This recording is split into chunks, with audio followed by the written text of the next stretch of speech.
Okay, you guys ready? Show in the room?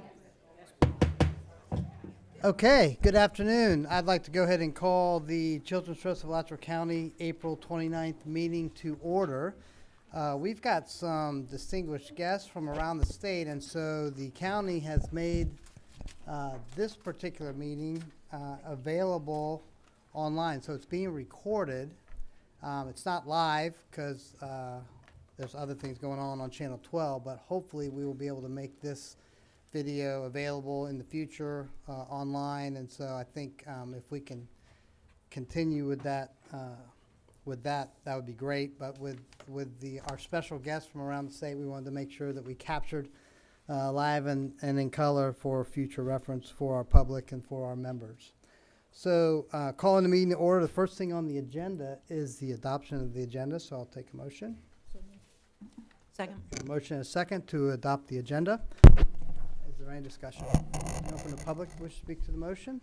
Bring it back to the board. All those in favor say aye. Aye. All those opposed? Motion is approved. Next item is the approval of the April 15 minutes. I had a minor change on there. Item 7, last sentence. I think Mr. Hutchinson was talking about our budget, first year fiscal year budget, and Mr. Hutchinson reiterated that no official decisions are legal until October 1st. So any decisions made by the board are tentative and can be changed at any time. Hopefully the decisions we've made will continue to move forward. So if I could just suggest that we say our budget will go in effect on October 1st and can be changed up until we had formally adopt the budget. That would be my only change. Are there any other changes from the members? With that, I'll take a motion to approve those minutes. So moved. Motion and a second to approve the minutes as changed. The one thing I did have a question there for staff is on that same item, it says a draft interlocal agreement. Do we expect to have that back to us at our next meeting, or is that, what's the timing of that? Mr. Smart? Mr. Chair, yes, we plan to have that draft interlocal agreement for the board's consideration at the next meeting. Okay, so we've got a motion and a second to approve the minutes from April 15th. Is there any public discussion? Bring it back to the board. All those in favor say aye. Aye. All those opposed? That motion is unanimous. Okay, now for the main event. Mr. Smart, I will let you do the introductions. Mr. Chair, we are very fortunate to have with us today executive directors of the Children's Services Councils of St. Lucie County and from Martin County. From St. Lucie County, we have Mr. Sean Boyle. All right, sorry. Mr. Sean Boyle, and also it's David Heaton from Martin County. So they're here, and they're going to come up one at a time, of course, and talk through their programs and how they got started and hit some high points that you've already asked about. And then we'll open up for questions for each one of them. We also have representatives here from the Florida Children's Council, and they'll come up after Mr. Boyle and Mr. Heaton get a chance to go through. Okay, thank you, Ms. Smart. So, Mr. Boyle, Mr. Heaton, I had the distinct pleasure of meeting both of you in Tallahassee. I really appreciate you being here.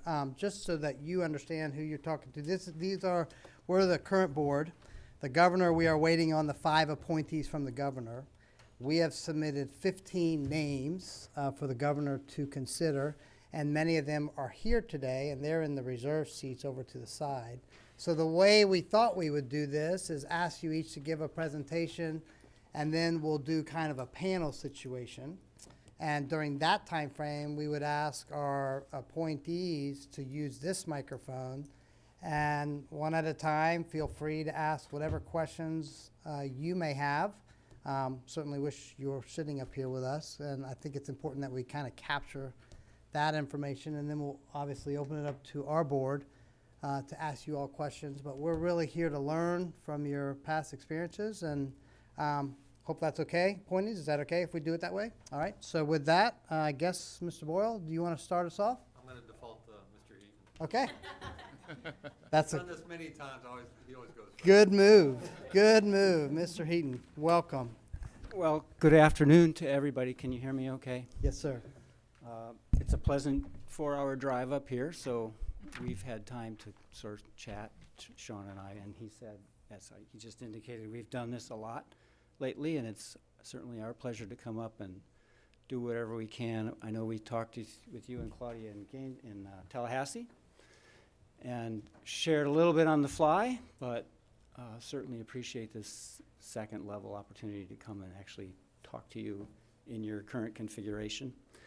Met some of your people that are waiting for dance partners out here that would love to get up there with you all, and I'm sure that'll happen in time.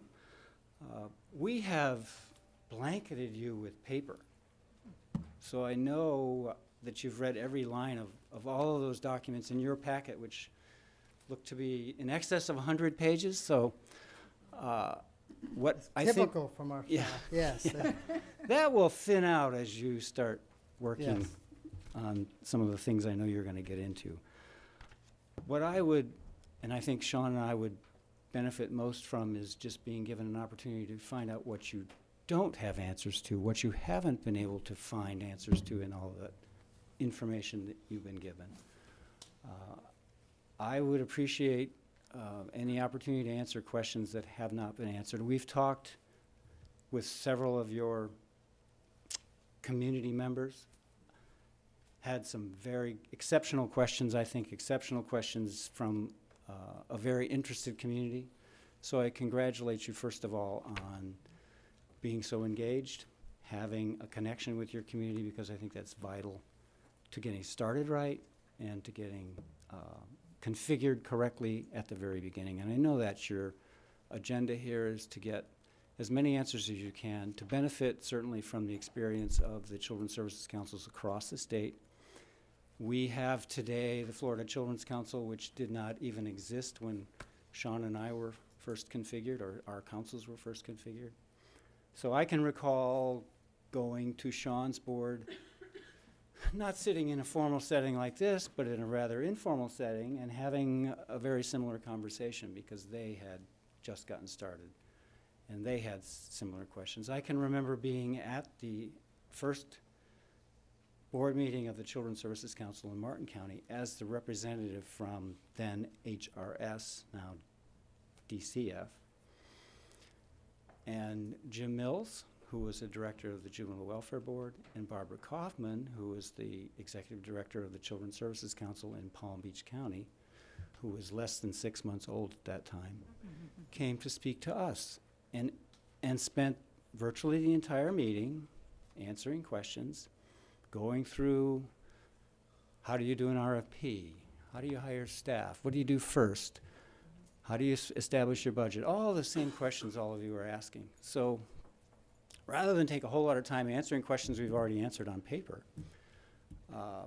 I would like to just give Sean an opportunity to come up behind me and then get immediately In the to panel. your questions, if that's okay with you. Yes, sir. I think that's wonderful. time well spent. Yeah, I think that's great. Thank you. Hey, Sean. Hello, thanks for this opportunity. Dave and I, when he came to pick me up, I was like, yes, we're both wearing blue suits. That won't look weird. We forgot the orange though. But, and to Dave's point, when we got the questions that you wanted to address, and, when I heard 10 minutes with all those questions, like, there's no way that, I can talk fast, but not that fast. And I literally provided you with an outline of everything that I would tell you. So I can hit upon some of those highlights, and I too also apologize for contributing to the length of your packet. I don't think it dawned on me when I sent you my annual report and our program accountability report and everything that you would be walking in with a 150-page packet, so I apologize for that. I was not here when our Children's Services Council was voted in October of 1990. I came in 1997. So I've had several calls with several people from your county in the last year. This is the second time that I've been up here.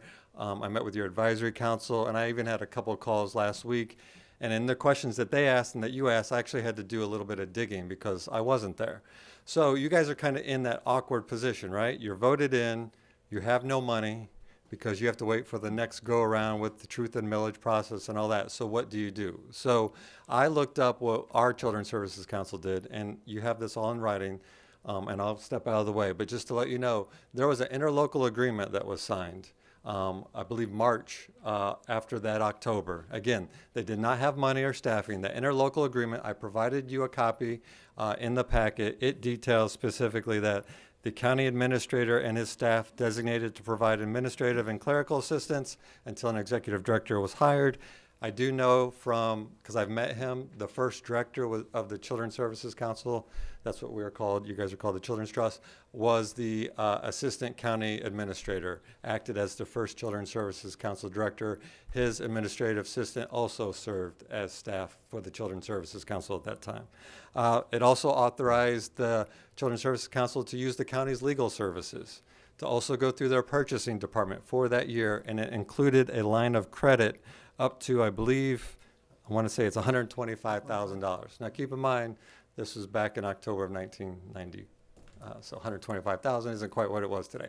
I do know from the history, the second year of which they did collect money, because, you know, our fiscal year is October to November. When you go through the truth and millage process and you levy the ad valorem revenue, you're not really going to see that until November, probably at the earliest. So that's where that line of credit also came into play.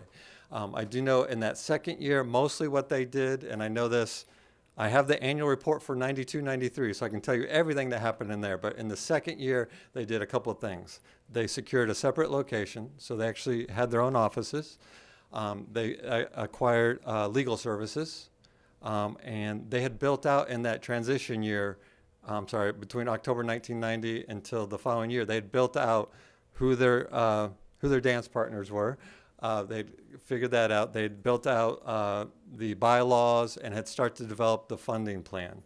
The first full year of funding, what they funded was staff. They hired an administrative assistant, an executive director to start. They eventually hired a resource director.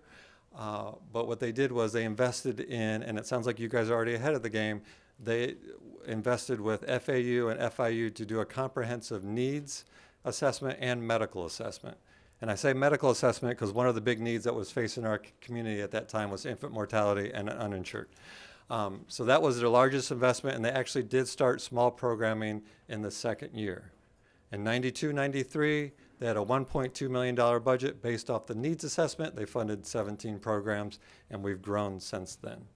But just to kind of give you a scope, we do still have an interlocal agreement with our county. That interlocal agreement is the same interlocal agreement that they have with all the independent or the constitutional officers, which is we are signed on to their health plan, their health benefits. So it's an interlocal agreement so that we can share, because we're a team of 10 people, or 9.5 actually. And so that's a great benefit to us as an organization to have that. That's been in place since we started. I gave you a copy of the renewed one that took place a couple of years ago. I can go way in deeper. I can tell you that one of the strategic things that we did that I would highly recommend that you do is when we started off funding, we funded 17 programs, and we would do open competition every year. Open competition based off a needs assessment that was from 0 to 18. And what we found was that when programs get funding for 1 year, or will get funding, it usually takes them a year and a half to get started and to actually show outcomes. And to have them compete every single year was actually kind of counterproductive for what we were trying to do. So we have 5 priorities. And I say these 5 priorities 100 times a day to anybody that will listen. And we purposely restructured them to be in language that people who don't work in the field can understand. So our first priority is making sure every baby's a healthy baby. Second priority is stopping child abuse before it happens. Third priority is keeping kids off the streets. Fourth is keeping them in school. And 5 is keeping them off drugs, alcohol, and other risk behaviors. I'm going to end with, because I know you have lots of questions and I can talk forever. I'm going to end with, when we did our comprehensive needs assessment, it looked at community indicators, and it also did focus groups and surveys. Those community indicators that they looked at, those 19 or 20 or so indicators, we have continued to follow them and update them every single year. So when we put out our categories, those 5 funding categories are tied to community indicators.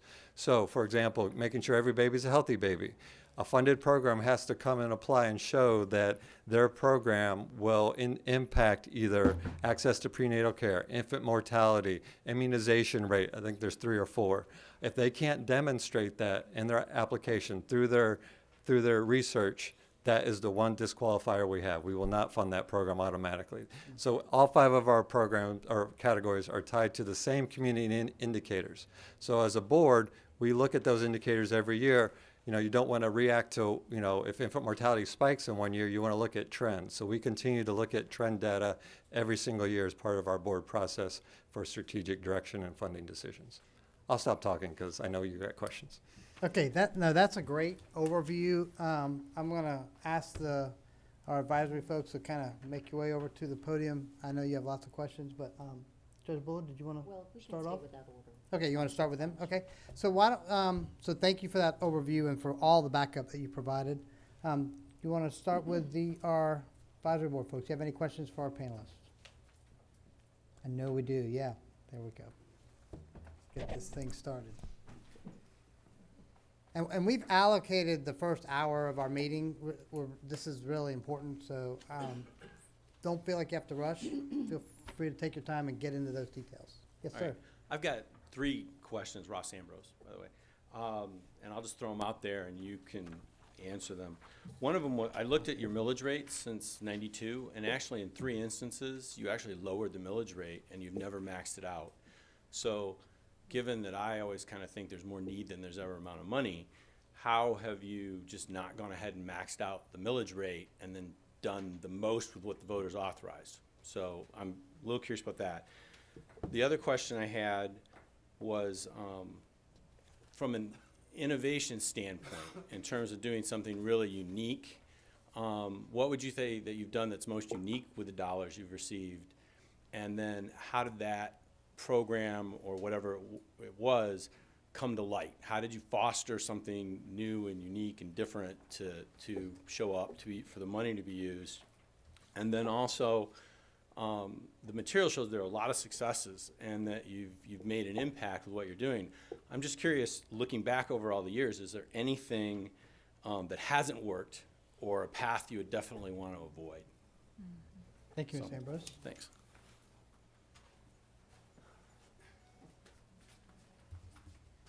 I feel like I should have I can't do this right because my back's to somebody. Well, if you'll just speak to us, they can see you up there. Okay, perfect. First question, maybe we'll tag team these questions, I don't know. Martin County is a very conservative place. The millage rate started off in their first year at 9 cents. They decided early on that they would not release any funds in the first year of their existence. They wanted to put the money in the bank and then make their funding decisions based on a plan and only fund what they had resources to cover. So the first year they collected, off the top of my head, just shy of $1 million.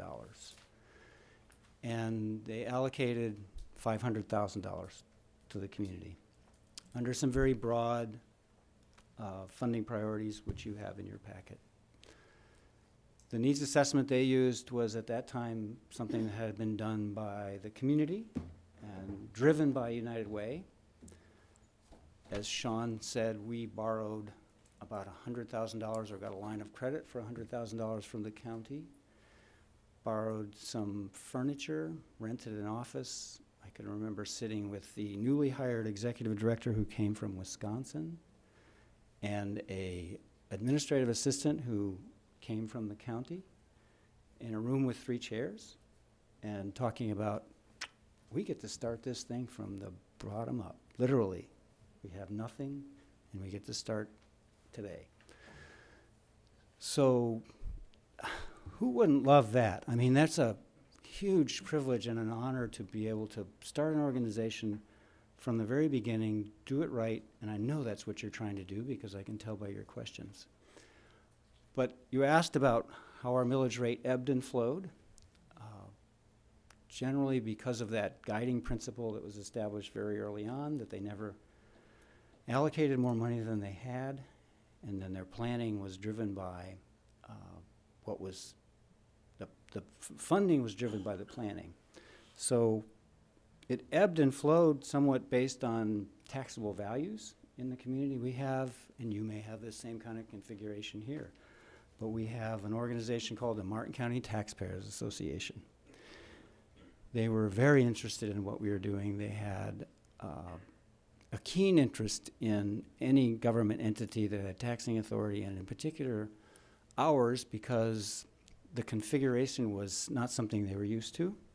It had, as you all know, 5 seated positions that were partially elected, some not, some elected, and then 5 gubernatorial appointments who were not elected. So they were immediately suspect of that configuration. So there was an awareness of those concerns, and I think the notion that, all right, we have responsibility to the children in this community, we have a responsibility to the young families in this community, but we also have a responsibility to the shareholders, the taxpayers, the people that will be funding this organization. So they took that very seriously. Our millage has gone from that initial 12 cents to 36 cents in 30 years. So up and down, when values were high and you're taking in lots of resources, there was some rolling back of the millage to the rollback rate, perhaps. You'll understand, well, those of you who are in county government already understand rollback, but the County Taxpayers Association was immediately on the phone if they saw a rate increase notice in the paper, and had a conversation with the executive director at that time, and certainly with myself, about the justifications for that. So they saw themselves, and they continued, the Children's Services Council members saw themselves as stewards of community resources, stewards of programs for children, and those two responsibilities have been keen and foremost among their concerns for 30 years and continue to be. So I'll let Sean take the next question. Innovative uniqueness to the program, what hasn't worked? Good, then you get to do the one that hasn't worked. I like that. So real quick about the millage rate, because you bring up a good point. Like, why don't we just go to 0.5? And, you know, and I can know from working at the Children's Service Council since 1997, a lot of that is capacity of your community. You know, just because you have all this money doesn't mean that there's providers to provide all that. I know we started to run into that. And also capacity of your team to make sure that you're managing all those dollars correctly. We are this close to the cap, and our board purposely doesn't want to go to the cap because a couple of reasons, and Dave very accurately says there is a political aspect to it, whether you want to admit it or not, because it is a taxing entity, and I don't mean that in a bad way. There is just that outfall, and you have to look at the impact on the taxpayers, but also having gone through the crash, you know, where we lost, you know, 12% of property value, 15%, and then 21% consecutively. If you don't have any room to grow, you're really at the will of the ups and downs of the property value. So they purposely have left a little bit of room for that purpose. Most unique program, you know, when we go in on a program, I like to think that they're all unique because that's why we're going in on them. But there's a couple of instances that came to mind.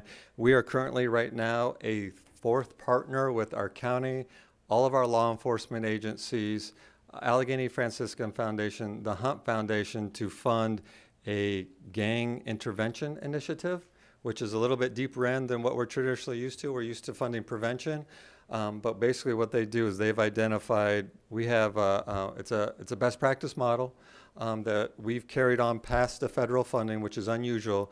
From what I've understood is basically they've identified through the Department of Juvenile Justice and our community partners, we have 4 case managers, so about 100 kids that have either been arrested for violence or a suspected gang member of violence, and basically it's a case management program to make sure that they meet all their court appointments, make sure that they're getting off probation, more importantly, getting out of gangs and out of violence. And it's a tough program, I'm not gonna lie. And traditionally, to be honest with you, when it first came to our community, our board was like, we don't want anything to do with it, because we always assumed that the gang members were gonna be 18 to 24 years old, and it started off that way, but now there's kids as young as 10 on there. And it has a high success rate, and part of the reason why we only came in at 100,000, it's a 300,000+. We used our money. They were in a spot where the federal government, you know, federal grants only last 3 to 5 years. That money ran out, and it was at a spot where it needed to be continued, or it was gonna fall. It had too big of an impact on our community. But also, I did not feel, and I say I, meaning the Children's Service Council of St. Louis County, did not feel that it should be our burden alone to carry, because there's an impact on the community, on economic viability.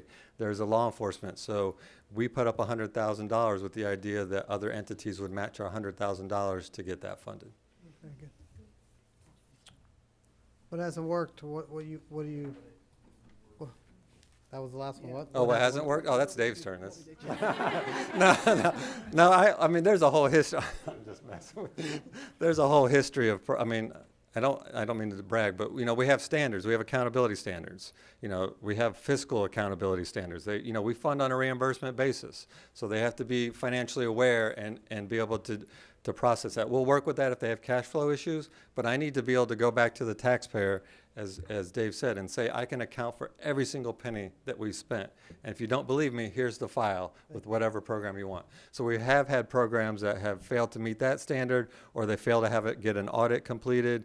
There's contract requirements and accountability standards we have to meet up to. If you can't meet up to that, we will terminate your contract. Probably one of the failures outside of compliance, we tried to replicate a fatherhood initiative that was very successful in Martin County, and it just didn't take off in our community. For whatever reason, the fathers just weren't going to it, and we eventually, and it was sad to say because I was very much behind that, because fathers do need to get more involved, but we had to close the program down. Even though we thought we were replicating a very successful model that was just south of us. Very good. Yeah, hey, go on up there. Yeah, just make a line. Elizabeth, go ahead, and then Harlan, you can go next. Go ahead. Do I just talk? You just talk. Just introduce Thank you yourself for and- giving us your 5 priorities. I think that's a really important framework for any initiatives that you're looking at funding. And you mentioned the United Way had a needs assessment that you used. And so there was an existing framework for what was out there that needed to be addressed. How often do you feel like you need to update that? And how long do you give programs when they may or may not be working out the way you had anticipated?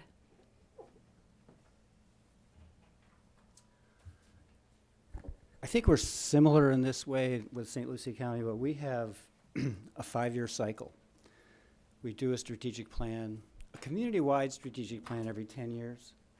We do a strategic plan for our organization every 5.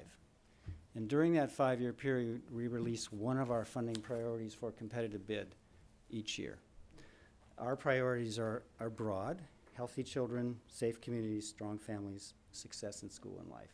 There are sub-levels to those priorities, but in general, so when we release a priority that is a competitive bid, everyone who's currently funded under that funding priority gets zero-based, and they all have to come back in.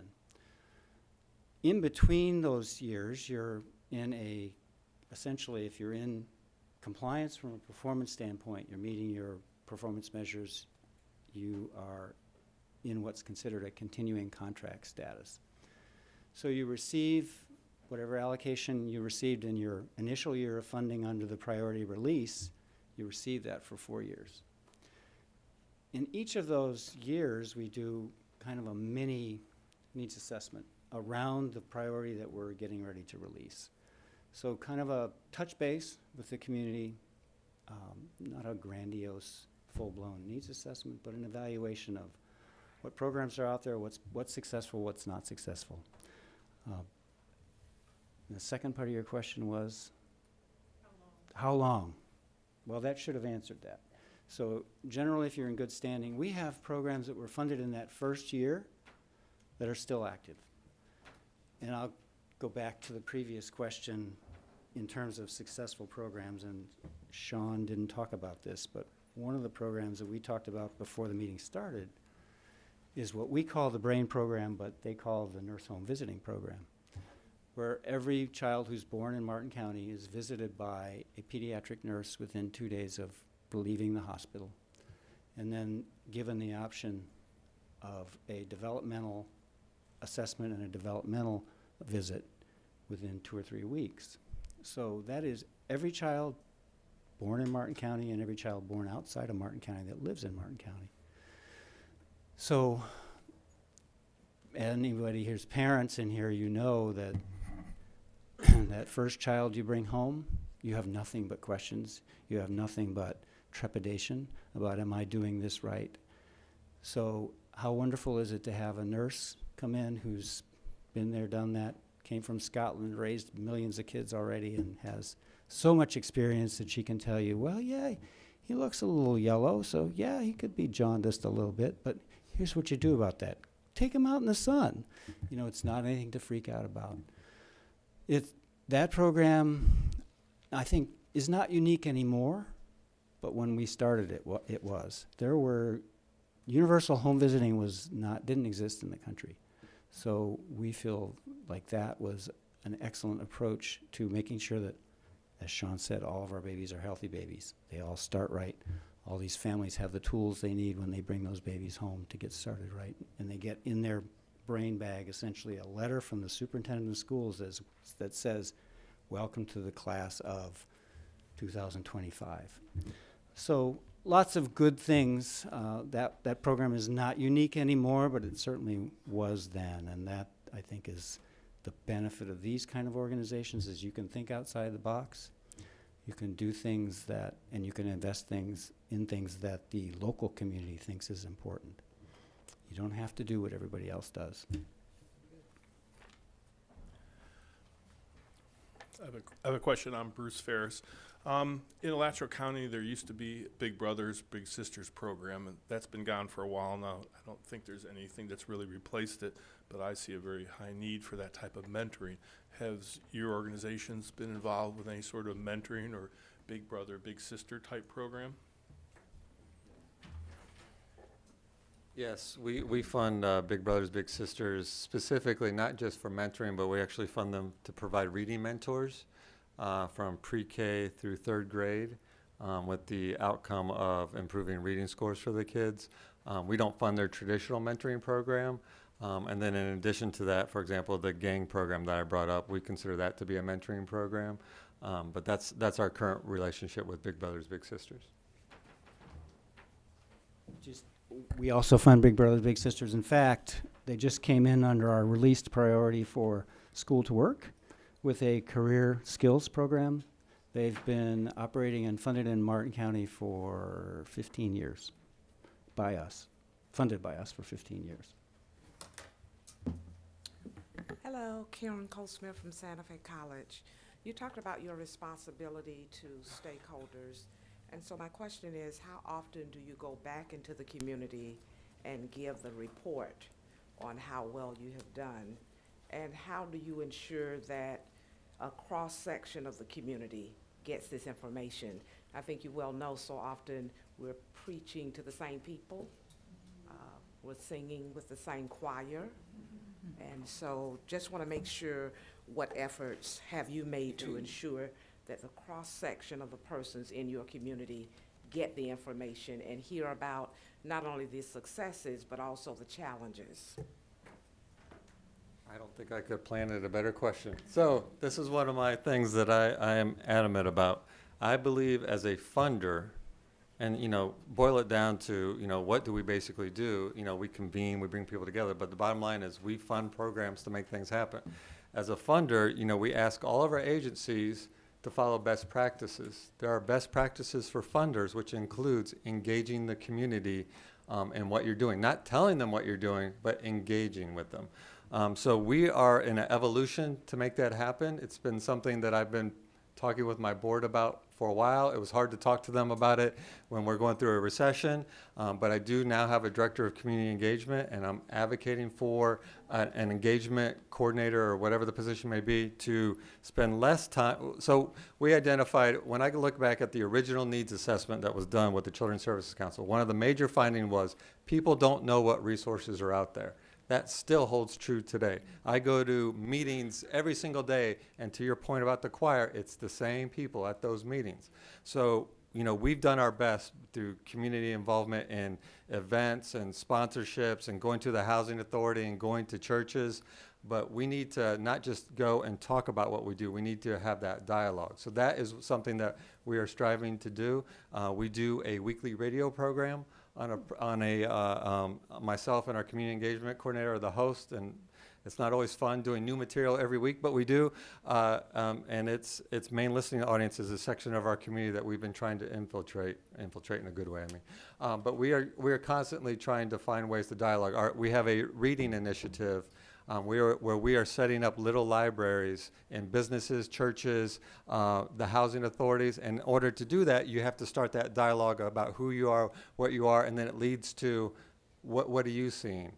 And we've got a group of about 20 plus churches that once a quarter does community surveys for us. So they get passed out, or they're part of the Sunday program. It's a little postcard, and they fill it out and collect it. And we use all that information in our strategic direction session. But that is something that I am adamant about increasing our role, if you will, because I believe that's what makes us that will make us a better funder. Thank you. Let me add to that before you get to the next question. I have to say, and this I think you can benefit from as one of our mistakes. For 20 years, the Children's Services Council in Martin County was kind of the wind beneath the wings. They felt like their role was to develop and support the nonprofit community, get them configured and up to speed so they could accept these resources and manage them appropriately, give them the tools they needed to do that work. But not talk about ourselves, not talk about anything we were particularly doing to hold that system up or develop that system. Let those agencies be out front. Let the services that were delivered through these resources be out front. When we were pushed back to the ballot in 2014 to reauthorize our taxation authority, we realized, wow, we are no longer on a first name basis with our community. So we had a great deal of work to do in the 3 years leading up to that vote to reconnect, to reestablish those relationships that were there, and most of all, to get our nonprofit community to say, you know what?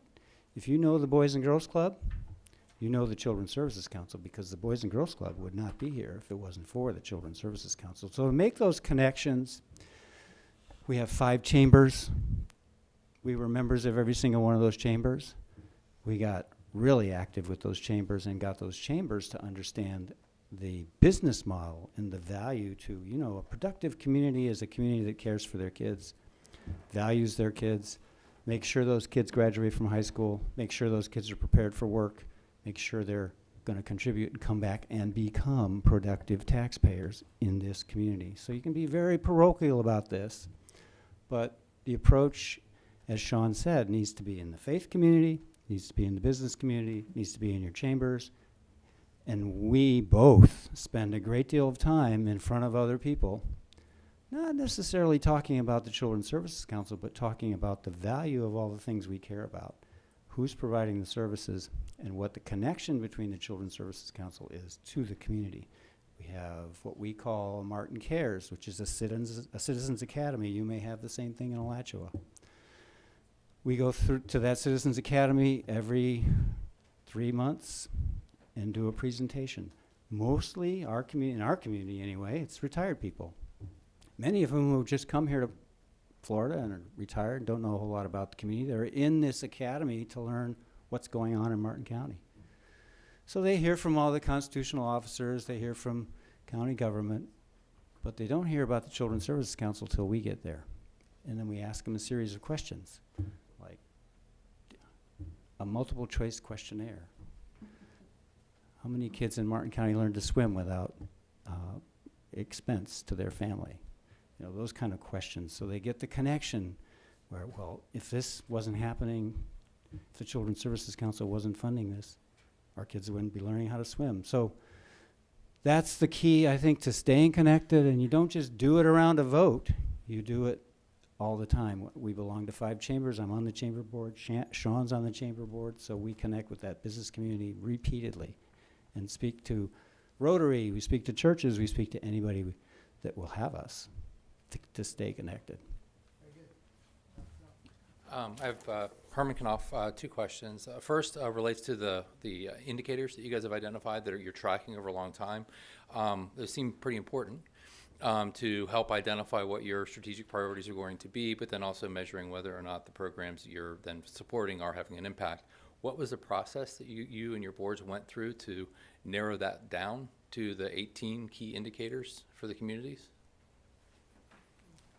We'll both answer this, so give him. Well, I think you have to realize that you need consistent data to monitor indicators. So in our case, those indicators were selected based on places where we could get consistent state level, perhaps federal level data, so that you wouldn't be changing the data sets each year. I think it's important to have some consistency over time. So, I mean, everyone would like to measure everything. The other thing you have to realize is that these dollars, we can only really take responsibility for the children that our money actually touches. Community level indicators are a bit more robust than that. So there's a connection, but we can't say, except in some cases where, in fact, in Martin County, we have a birth rate of about 1,300 a year. With the program I mentioned earlier, we can touch every single one of those births. So when we're trying to get mothers into prenatal care within the first trimester, when we're trying to change things like that, we can have a pretty direct impact. But then juvenile justice rates, those larger level, community level indicators, we can help with. We can certainly monitor those numbers and that data over time to see if we're having an impact. But I think the approach is becoming more and more what I call and others call collective impact, where we partner with the community and other funders to address areas that are of particular concern. In regards to the 19 indicators, I'm going to be honest with you, they were chosen before I got there. But it was a needs assessment from birth to 18. So to Dave's point, you know, you can't measure everything. The only thing that I would add in St. Lucie County, so Dave and I were talking on the way up about strategic planning. So for me, it's a little nuanced, and I'm getting ready to do it with my board in 2 weeks. So we as a community have something called the Roundtable. Now, I'm going to get in the weeds here for a minute. So the Roundtable consists of 30 members of the community, and they're represented by the Board of County Commission, the city mayors sit on it, law enforcement, the fire chief, the funders, us, United Way, Healthy Start sits on it, our community-based care entity, our health department. And the idea is you're either a policymaker or a funder for St. Lucie County. And that way we can create policy changes. So what we do as a roundtable is we follow the Communities That Care model, which is a risk and protective factor needs assessment that includes the same data that I talked about, as well as focus groups, and they also narrow in on targeted zip codes and stuff.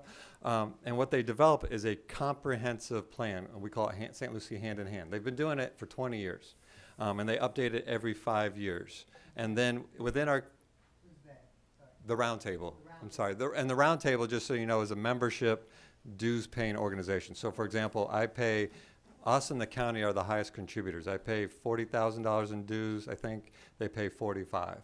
But all the members pay in one way or the other, whether it be if, some of the state agencies sometimes can't fund, the public defenders on there, the state's attorney as examples, they develop a comprehensive assessment, risk and protective factors.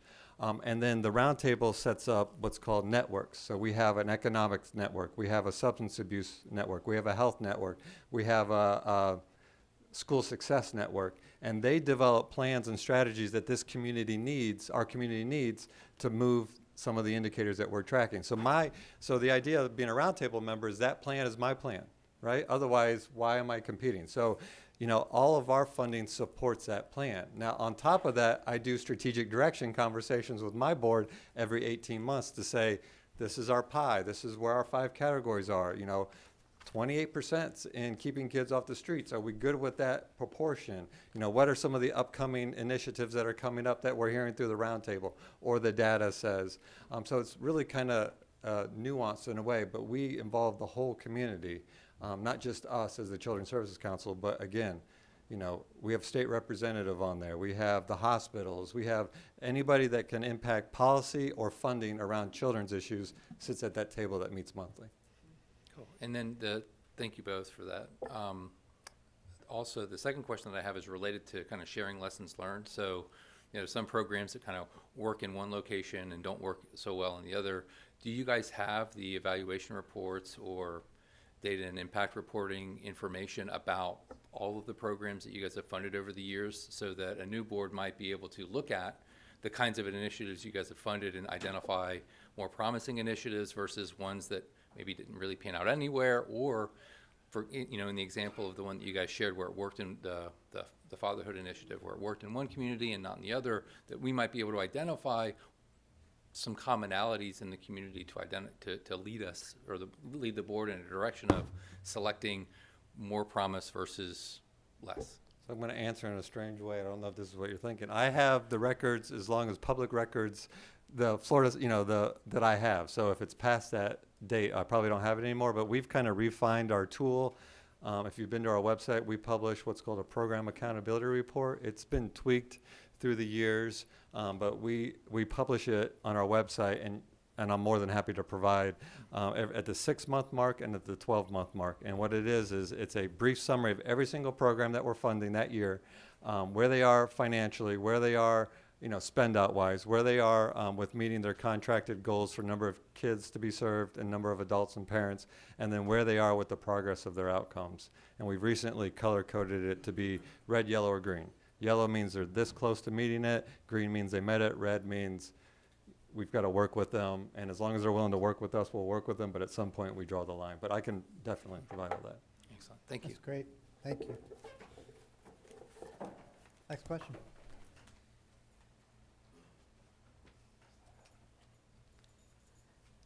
Hi, I'm Maureen Conray. I'm from the University of Florida Anita Zucker Center, and I just wanted to follow up on some of Dr. Knopf's questions. First, I want to say that congratulations on your indicators and decreasing infant mortality.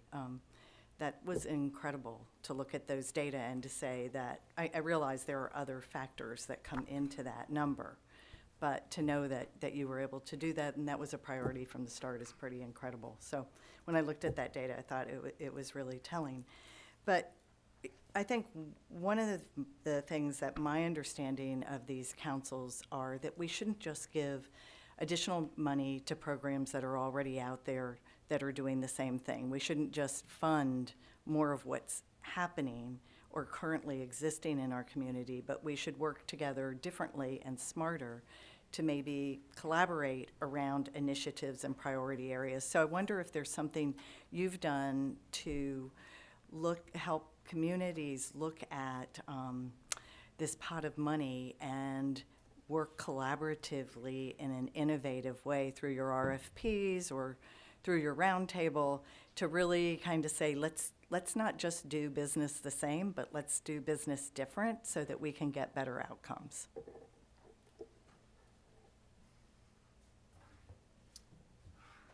I talked a little bit already about collective impact. Mm-hmm. One of the ways that that's been manifested in Martin County is the Funders Collaborative. We have, as you do, I'm sure, have foundations that are funding programs. You have state and federal sources. You have United Way.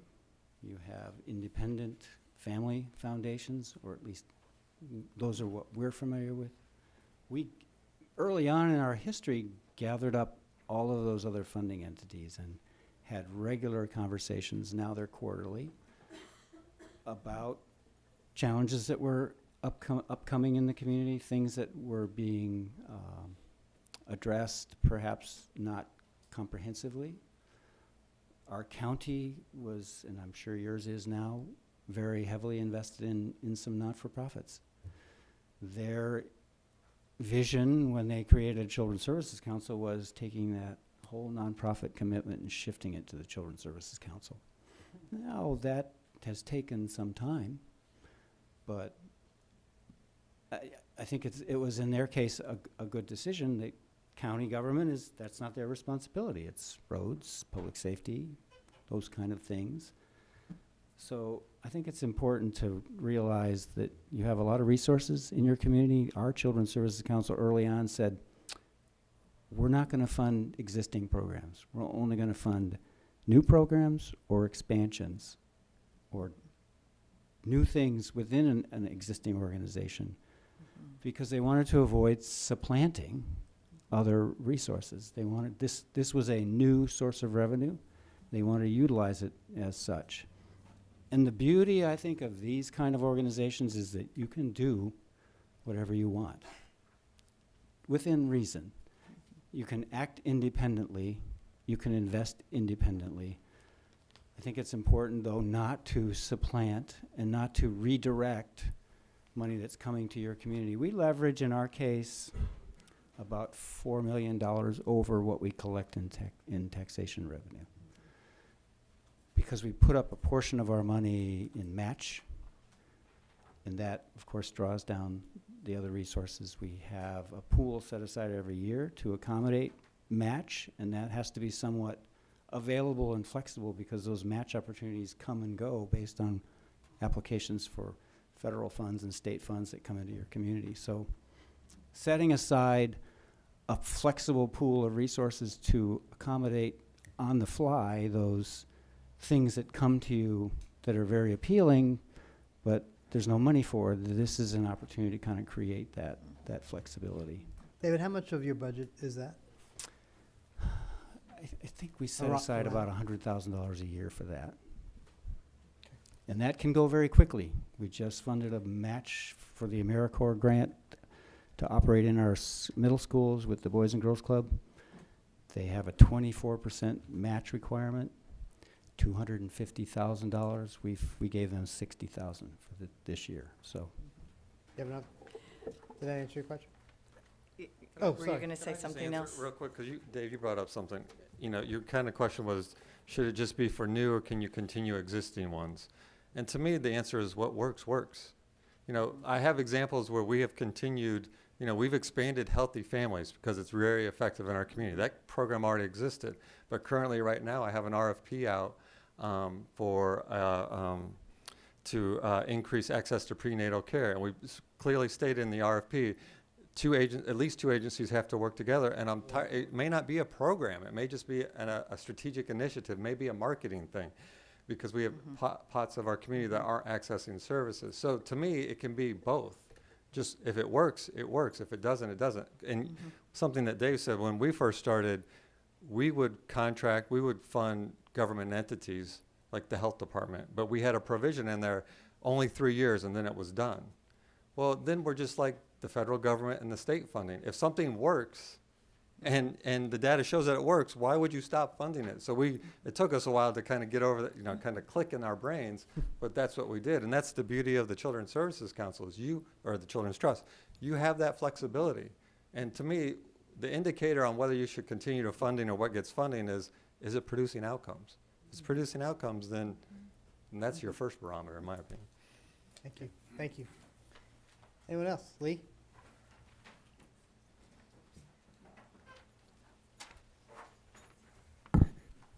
Please be patient with me. I have a number of questions. Did y'all get grants? Do y'all have somebody on staff to get grants?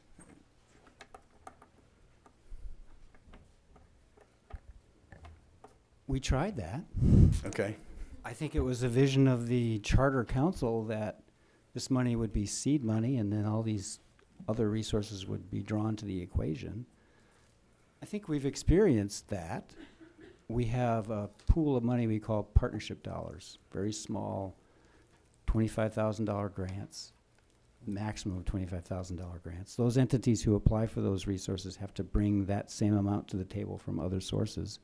Those tend to be our development programs, the ones that are growing, finding their feet, moving along. We feel like that's our incubator for What I was talking about is y'all get, and I think y'all get a certain amount of money from the millage. Yes. Or do y'all have somebody on staff who goes out and actively looks to see what's out there? Not that y'all are providing a grant, but actively seeks to see if there's something at the state or federal level or, you know. Yeah, as I said, we had a person that was doing that, and their job was essentially to help our funded organizations do that, not bring them those resources to us, Okay. but leverage those resources because we are not a not-for-profit. We are not a 501c3. So, in fact, we just got a grant from the Walmart Foundation. We had to go through Matt's organization, Florida Children's Council, to draw down that money. Okay. So unless But we you said- created a But you said foundation. you had individuals, so you no longer have that We do individual? not. We Okay. do not. All right. Okay. Just real quick, in 1997, when I was hired as the grants and training specialist. So I'm a little familiar with this question. So what I would do is I would identify funding opportunities and I would help them write the grant. I was not allowed to write the grant for them because, as my boss at the time told me, that there would be a line out the door, you know, down the hall, you know, because if you write it for them. So what I did was I would help them write it. I would, you know, give them research. I would pull data. I would look over what they wrote, and then myself and my counterpart in Martin County, we probably trained over 1,000 people on how to write grants in a period of about 5 years. Okay, and they've been, since then, they've had success with drawing down Yeah, grants? right now, I'll be honest with you, you know, when the recession hit, we you know, took our staff from 12 to 9.5. And I have a person, our capacity building coordinator, that works in our program section. She does research funding opportunities, but it's not as robust as it used to be. Okay. Ms. Conroy had said, I think the question was about building programs within the council. With the county commission, we were very blessed to have an organization that, a committee, the Children's Council, who was kind enough to, I mean, there were some top-notch people in child care development or child development, and they helped the commission come up with programs that were new. And to St. Lucie County, thank you very much. Y'all were a godsend to the county commission. I know that Ms. Tuck worked diligently with y'all to bring that to Alachua County, and it's been recently implemented. I know that my son was fortunate enough to see the program because he had a child recently, grandchild. And so, that's a great program. But we've also come up with two programs, one mental health based, and then working with the University of Florida to come up with a child care facility over in a certain area that's had difficulties. Do y'all have a separate entity, a committee that helps, perhaps, where you get the educators or the people that are well versed in child development to act as perhaps to come up with programs or suggestions about new programs, as opposed to funding the current programs that exist?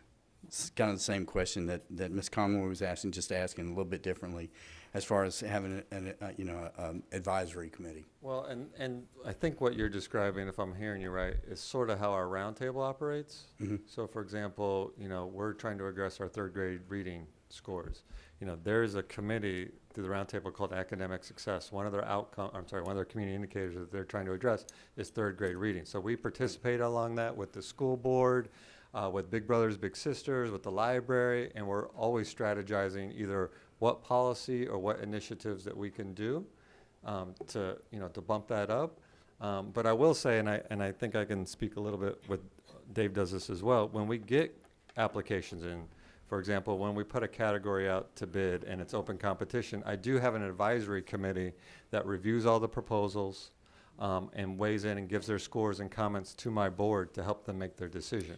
And that's centered around, depends on what the category is. So, for example, when it was our keeping kids off the streets, I always involve our chamber. I involve a couple of past board members because they have experience. And then I involve somebody from the Department of Juvenile Justice, somebody from the community-based care who maybe has some familiarity. Because what we used to do is we used to gather 30 people in the community. We'd have a banker, a baker, I'm just rhyming at this point, but people that really didn't know, and you could tell from the questions that they would ask, and this isn't bad, but they either didn't read the application, or really it was whoever presented the best usually got funded. Right. And we can't afford to make decisions based on that. So now we get a little bit more expertise in the room. Okay, all right, good. Currently, the commission has about $1.25 million that we're using. We've got 3 programs, or excuse me, the county has three programs. And so bearing that in mind, we know that depending upon what the board does, there's a potential that we're going to start out with a need for about $1.25 million. So I guess my question is, just starting into this, what do we need as far as an organizational structure in this beginning year?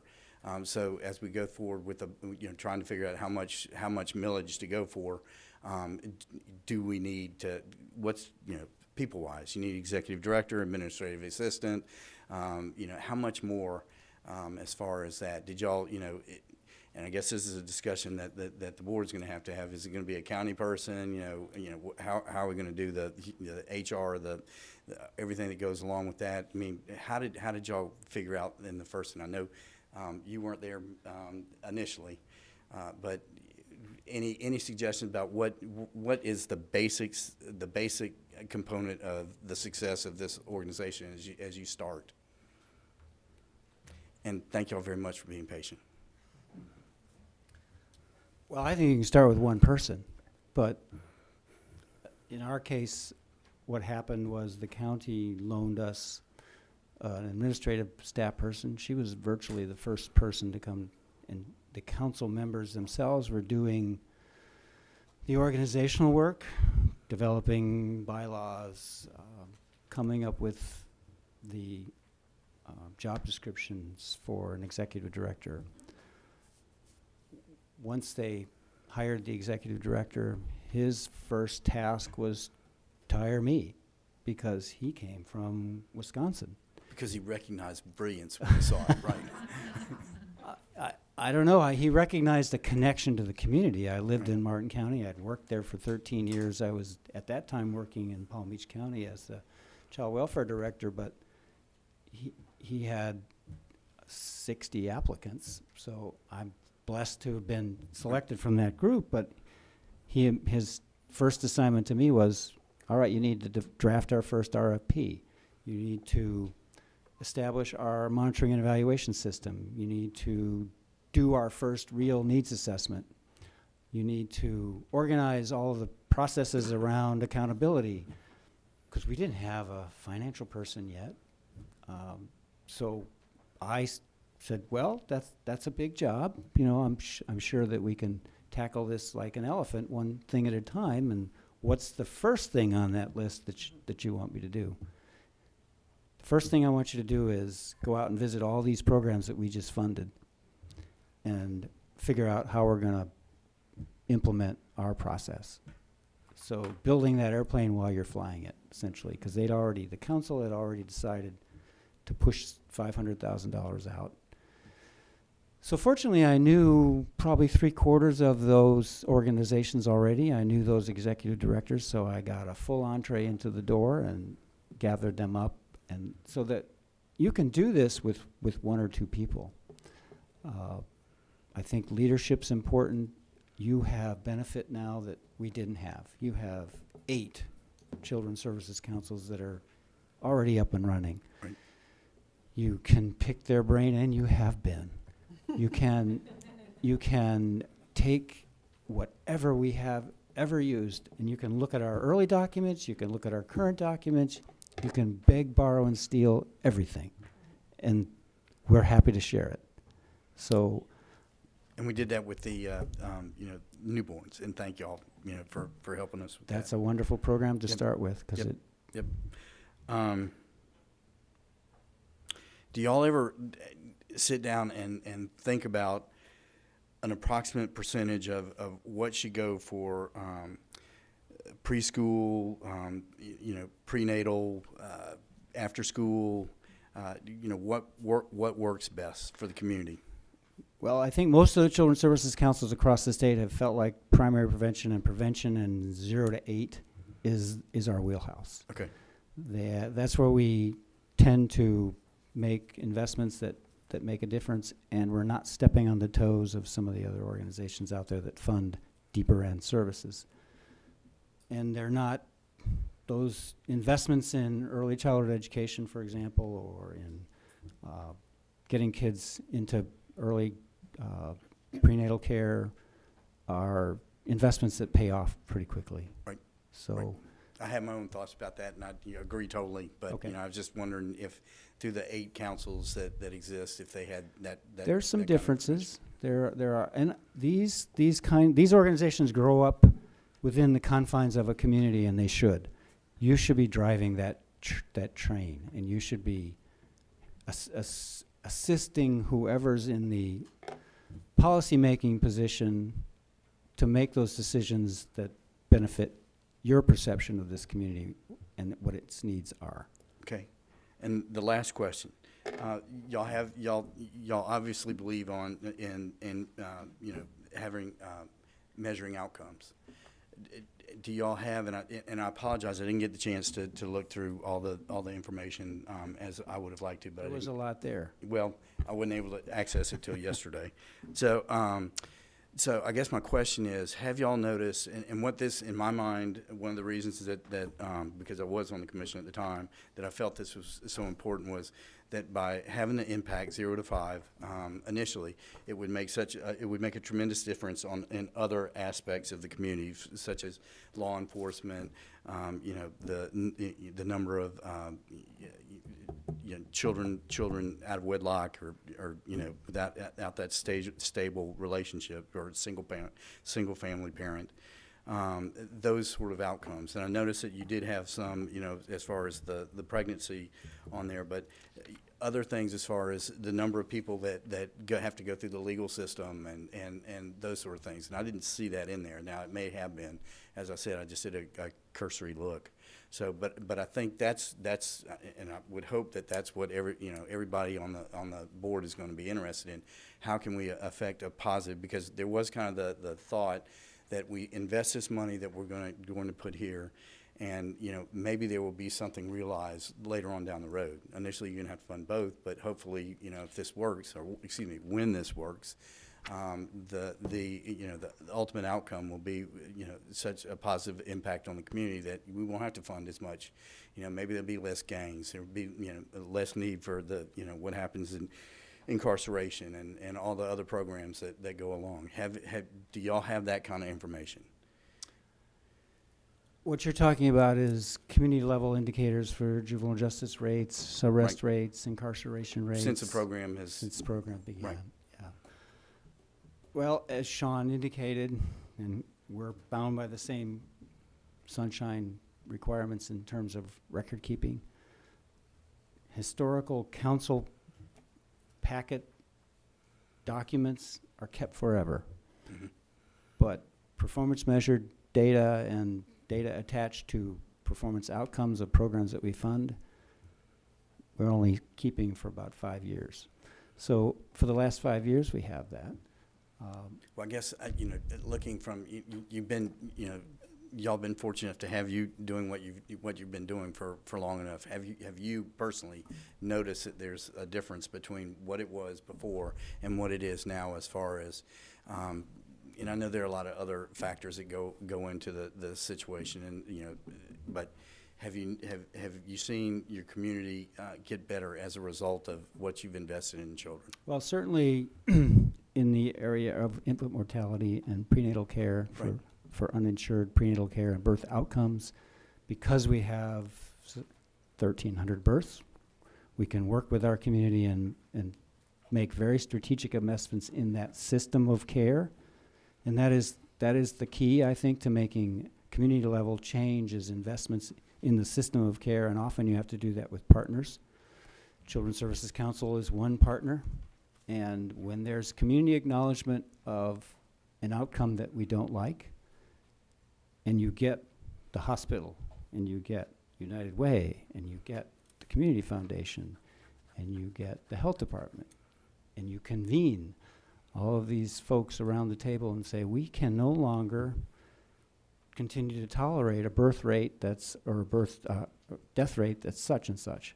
What can we do about that? Or we have a number of third grade reading levels that's not acceptable. What can we do about that? So I think it's those convening opportunities, and Sean talked about his roundtable day, and that goes to the other question that was answered. How do you start to bubble up these community challenges and make strategic investments in the system of care that eventually gets to what you're after? Okay, all right. Thank you. Any Sean, do you input? have anything to add? Sure, okay. Yeah, I mean, I think your question was, I think you were advocating, for lack of a better word, 0 to 5, and have we seen that down the road, kind of, right? Well, just doing something for children in the early stages of development. Yeah, I mean, if you look at our data and you look at the children that we serve, we are like the kings of the 5 to 9-year-olds.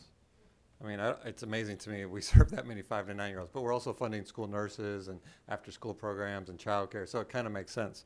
All I would say is that, and I'm just going to use this example, you know, you can purposely target age groups, but target areas or deficits that you have in your community. And I'll give you an example. When we did our needs assessment, our teen birth rate was like 3 times higher than the state. It was crazy. Same with infant mortality. But more recent example, you all familiar with Kid Care and Healthy Kids?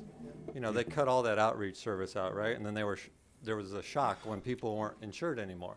So we funded outreach services, but we weren't moving our number. And it was a source of frustration for us. You talk about, you know, how long do you stay with the program? So we kind of dialogued as a community, and what we found was it wasn't that people don't know about Healthy Kids or don't know that they can call and apply.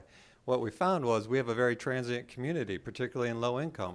So families would apply and get health insurance at X address, and then Healthy Kids, I mean, and then depending on the age of their child, their renewal was at 6 months or 12 months. Well, they weren't at that same location. And so they would go to a health clinic and they'd be like, you don't have insurance. And so what we did was we changed our outreach service to still, you know, let people know what was out there, but it became the hotline that families could call because our outreach coordinator could call Healthy Kids, cut through all the red tape, and get that renewal happen faster than not. And so we saw our uninsured rate go from 24.7, and it kept decreasing.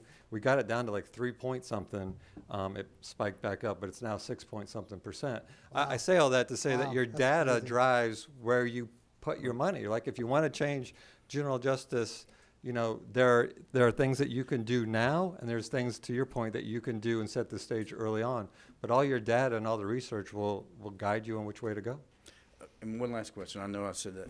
How much do y'all do as far as family involvement? As far as, you know, if a parent, you know, because let's face it, some of the instances are where the parent has never had the role model that they necessarily needed in order to be a good parent. So are y'all actively involved in that as well? Yes. Okay. All right. No, Good. if I had the silver bullet to find out how to get parents involved in everything, I think, you know, I could loan you money and you wouldn't have to start a Children's Services Council. It's that big of an issue that we address. Yeah. But we track the number of adults and parents that we serve because, you know, if you're serving 0 to 4, 0 to 5, or 0 to 9, you know, kids don't live in condos by themselves. They have Right. parents and parent units, and if you're going to impact change, you have to impact the parents. Right. Ironically enough, we got criticized as a Children's Services Council because we served adults. And I had to make that argument that kids actually don't live by themselves. Right. Thank you very much, and thank y'all very much. Anything else? We're going to try to move it to the board here. Anything else from the, okay, those are great questions. Let's move it back to the board. Any questions for our panelists before we move on to the next item? Go ahead, Judge Bullard. Thank you all so much for your time and for all of the very helpful information. What process did you each have in place before you allocated the first dollar in terms of programs? Because I've heard that you had kind of a conservative approach in terms of making those decisions, even the millage rate, but what process was in place before you allocated? In terms of an RFP process, a competitive process? I referred to this earlier. The council themselves developed their first rudimentary RFP. I think I gave you a copy. It's in the packet, but if you can just provide an overview. And that was please. modeled after the Juvenile Welfare Board's RFP. Mhm. So they had 2 examples at that time that Palm Beach County had just gotten authorized, and then Juvenile Welfare Board had been around since 1949. Mhm. So they had a pretty robust system. As Sean talked about, a committee of community members was impaneled to review the first responses to that application. Those people were gathered up by the council chair, who was an assistant state attorney. And in the midst of that, the executive director was hired. Well, they hired a first one who didn't take the job, and they had to go back out and look. Anyway, there was a process. And he came just as those grants were being awarded. So there was no real thought given to, okay, now that we've given all these organizations money, what do we do with them? And that's why they immediately had the executive director go out and look for a person. And I was called the Director of Community Planning and Development.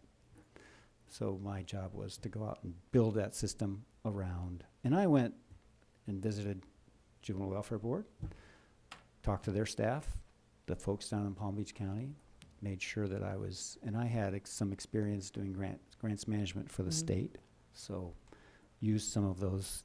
Is that your question? So how did the process change after you stepped in? And if so, what's currently in place? Well, there was a whole different approach to RFP. As Sean said earlier, in those days, we were doing just general RFPs every year. So every grant that we were funding was zero-based every year, so they had to apply every year. So that's evolved. I think there's a lesson in that for you, where I think you need to let your community identify what your kind of triage, what's most important, what you really think is underfunded or underinvested in, and put your money into systems of care that will make a difference. So a more targeted approach, and instead of a general approach, or even when you identify something in particular, an invitation to negotiate with you on, you set aside a pot of money and you say, okay, we are going to award $200,000 to address this problem. Bring us your best shot. Did you have an entire board in place prior to making those decisions? Yes. Okay. Did both? Did you both? I assume so, I believe so. Yeah, it was Lawton Childs. Mm-hmm. Very, took his appointments Right. responsibilities very seriously. Not sure that that's been the case lately, but Right. he, and we have had very good luck with most of our governors until recently. So, But in terms of those decisions, they were not made until you had the whole board in place? correct. Okay. All right, thank you so much. Anything else? Anyone else? I've got a list of 3 or 4. I have some more, but go ahead. Oh, go ahead. No, No, let's finish. I'd have to read my notes. and Okay, put my so glasses how long was your initial ballot initiative? The very first one? Yep. The lead up to it, you mean? Yeah, Well, when you first were formed. 1987, the Children's Services Council in Palm Beach County was funded. Judge Hugh Glickstein, who was a 4th District Appeals Court judge in Palm Beach County, lived in Martin County. And he wanted one in his own backyard. So he got a group of people together, Director of United Way, myself, So was believe it it a or not. 12-year initial or 20-year? Or? No, well, they didn't start talking about it until 1987, and they got taxing authority in November of '89. For how long? Well, there was no limit on So it it's unlimited. at that time.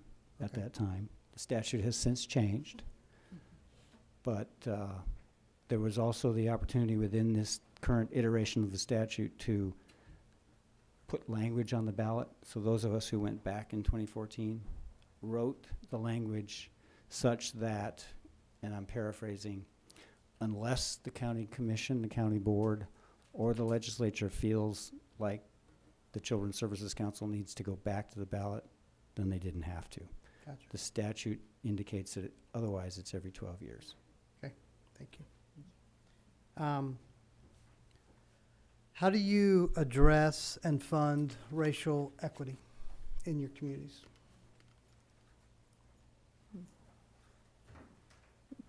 That's a good question. I'll just state, because I mentioned before, we have a targeted funding out right now to address, it's really to follow our fetal infant mortality review recommendations, which identify disparity and access to prenatal services and services for infants in minority communities. We put out the RFP. We specifically wrote in the RFP, tell us how you've spoken to and gotten feedback from the community that you're going to serve, that they will actually utilize this program, and then speak to us and write in your grant application the plan to engage them throughout the entire duration of the services. Not only the clients that you're going to serve, but the community that you're going to serve. So we've kind of built it into a requirement of our proposal.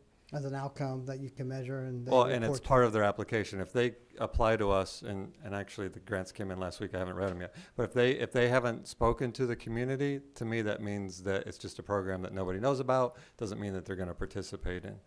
So we kind of build that into our programming, and that also speaks, I believe, to the question that you asked about we have to be, it's our responsibility to be engaged in the community, to go out, and even though I may have after-school programs, what I'm finding, for example, when we talk to all of our after-school programs, and then we talk to the kids, and then the kids have little, they kind of sat like you did and gave us all feedback, what we found was they need mental health services. But we also found is that their parents don't want them to go to mental health services. So we are strategizing on how to give them mental health services, knowing full well that they have to have parental consent, but also knowing that there's a stigma attached into it. So that, again, came back from that dialogue that we have with our providers. And then do you have a community advisory board, and how long did it take before you, if you do, how long did it take before you? So I do not adopted have, that? I do not have a standing community advisory board that Okay. meets monthly. I have a community advisory board that I use to review applications when they come in. And then in addition to that, we have the roundtable. But I do not Okay. have a standing advisory committee. David, how about you on both of those? Same thing. We have a community advisory panel that we Okay. impanel when we do grant review. So they're in panel at the will of the board. And we also use them when we do strategic planning. And then how would you answer that, how you addressed and fund racial equity? Well, I have to go through our history, how that's been approached. 10 years ago, there was strong emphasis on neighborhood programming.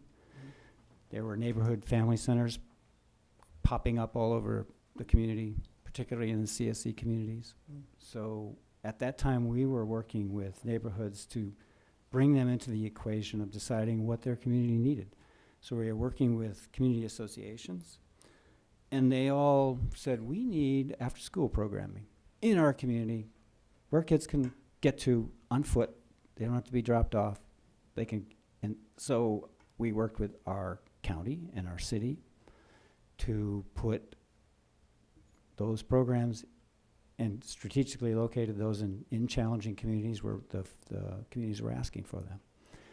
Now, this was a double-edged sword because it came back to bite us when we had a community come to us at some point and said, well, we've looked at all your data and your services are overrepresented in the minority community. You're not helping all children, you're only helping some.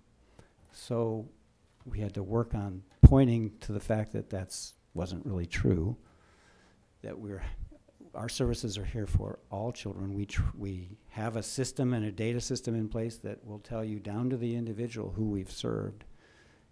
Because that's so transparent, we could say, well, here's the actual numbers. It may look like that because we've got these centers located in those communities, but you'll be surprised to learn that in those communities, they're not exclusively serving minority children. So it was a learning experience, and that concern came to us again from the Taxpayers Association. Thank you. Okay, anything else? Ms. Twombly? That was my question on the data system, because you've got a lot of data coming in. And so is there a central repository you're using? Did you buy a system that's collecting all of the data, and that way you can reflect it back and show the collective impact between the programs? Yeah, about 20 years ago, the Juvenile Welfare Board contracted with an agency that developed a funder management information system. And they leveraged that system across the state for CSE communities who wanted to participate. And that thing has morphed into SAMIS, Services Management Activity or Information System. We track all of our grants, accountability, our funding requests, our budgets with our providers are all run through that. Their reimbursements are run through that. And then we have a client side or case data gatherer side of that, and a performance measurement side. So the performance measurements are done down to the individual, and it's become more robust over the years. So most of the Children's Services Councils are participating in that system. So there's some collective Something we approach there, and that's certainly available to you. That's good. Anything else? Joe? No, I love the way that you've set up your priorities in your strategic plan, because it's very clean. It, it goes through and says why it's a priority and what could impact the priority. And my understanding is that these priorities stay in place for a 5-year, or the programs stay in place for a 5-year period. Have you ever adjusted the priorities during the 5 years, or is it just within those priority areas you change where the focus may run? So we have the 5 categories. We rotate them around. I explained this on a phone call with somebody from Alachua County the other day. So we have 5 priorities, the 5 that I mentioned. The making sure every baby's a healthy baby is actually a system of care that we've kind of created, or at least plugged in essential pieces: the kid care outreach, the nurse home visitation, the brain program. So our board, when that category came up, we kind of started with one and we kind of rotated through. When that one came up, they looked at it and said, look, and we dialogued with them. We said, look, this is a system of care that we've created. Like, who's going to provide the nurse home visitation if it's not the hospital? So with that input, they actually did not put that category out to bid for competitive bid, because they said, this is a system of care that you've created. And again, this speaks to the flexibility of the Children's Services Council model. But what they did do was they identified the weakness, or what the data wasn't going in the direction that we wanted, which was access to prenatal care, particularly in minority communities. So we put out a targeted funding opportunity. That's the one that's out now, that just came in. And once we identify who we want to contract with, they will become part of that system of care, and then we're going to start our rotation all over again. So typically they will put a category out to bid, but they do have that flexibility if they don't want to put it out to bid, or if they want to have a planning year, for example, they don't want to put any of them out to bid until they go through their needs assessment or their strategic plan, they can do that. But that's an example of kind of that flexibility. And I like the fact that you allow a program to run 4 years, because I don't think if we just funded year to year that it could truly become what it's going to become in that time period. You talked a little bit about when you determine a program's unsuccessful. What does that look like? Because I'm assuming you want to be very even-handed between programs so that it doesn't look like you're picking on one program versus another. When do you decide that it's time to stop funding a program? We have decided that on several occasions. Sure. Typically, as I referred to earlier, programs start with us as a partnership grant, very small. Have to bring their own resources to the table. They get into a development approach. They get their legs under them. That takes about 3 years. Then if everything is looking good at that point, they can move into our competitive cycle, provided it lines up with their priority. And once they do that, as long as they're meeting their performance measures, and those are negotiated annually, even with our continuing contracts, there's an opportunity to negotiate those based on our experience. If they're falling short they have to meet, they generally have no less than 4 performance measures, generally more than that. They have to meet all of those measures at a 75% rate. So if they're falling short in any particular area, they have to come to us with a performance improvement plan. Some people call them corrective action plans. We're trying to be positive. So those are performance improvement plans. They have to identify the factors that contributed to the underperformance, indicate whether it was within a system that is in their control or outside of their organization. For example, Healthy Start had one that I can recall that required all babies born in Martin County to sign up or be offered Healthy Start services. Some of that was on the system in place at the hospitals, and the Healthy Start organization was a little too far removed from that. They could do what they could do with the medical record administration office, with the nurses that were on the floor, that were talking to parents, but they didn't have direct control over that. So identify what they can control and what they can't. If they go into a 3-year period where they're underperforming, and that would be significantly, whether they're missing on 2 of 4 or 3 of 4, then they go into a conversation with the council, and in some cases no longer get funded. But that's a 3 or 4 year period. Most of the programs that have that happen have other system challenges in place, and it's not just a matter of our funding. They're also struggling on other fronts. Thank you. Sure. Okay, any other questions from the board? No? Okay, I think I can't thank you both enough, not for all the stuff you provided in the past, but for giving us your afternoon and for the future calls from many folks from Alachua County. I think we need to give them a round of applause.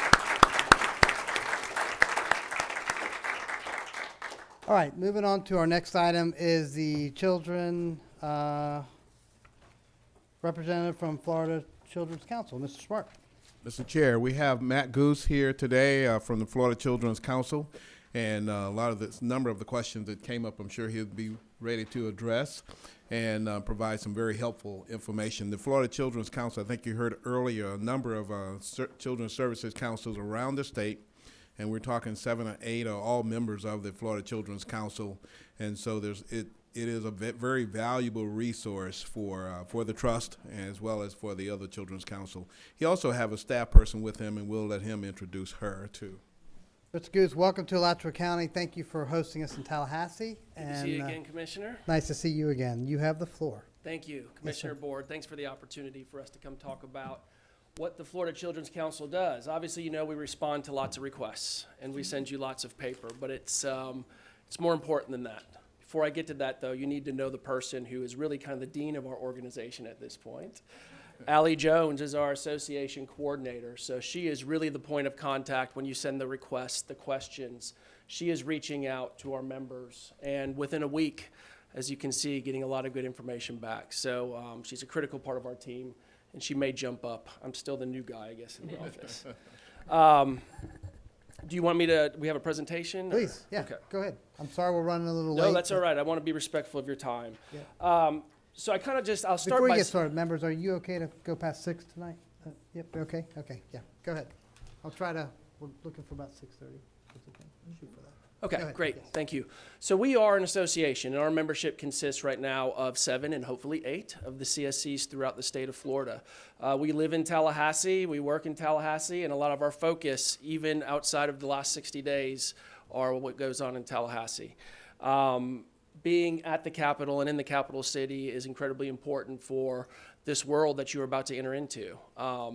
Because the idea of special districts, there are laws that govern you all, and we are there to always make sure that we are on the front line of those discussions. I think what also is very exciting for me, being fairly new to this, is the idea that as children's services councils, we have the unique ability to engage our policymakers on policy. We don't need to go and necessarily ask for a bunch of funding. So when we enter a room and talk about policy, and as a member of our association, you will be part of creating that policy, it is about what's good for children in the state of Florida. And you all will have enough to do here in Alachua County, just like our other members have more than enough to do in their communities. And that's where we can help. We can take your visions of a state for children in the state of Florida that's good, and we work on that year round. And we have lobbyists that we engage that are very prominent and well respected. But we talk about policy, and coming from the early learning world, not having to ask about money and funding, it's kind of refreshing to be able to say this, we do this because it's what's right for children. We also communicate regularly with our members, and really anybody. We post a weekly legislative update. Perhaps some of you all have had a chance to see that. It's very popular. I think we have a number of people that subscribe to that, but we could customize that for you as well. We have relationships. Last Monday, I met with the governor's appointments director, specifically about Alachua County, and trying to make sure that once session passed this Friday, hopefully, it will all be done.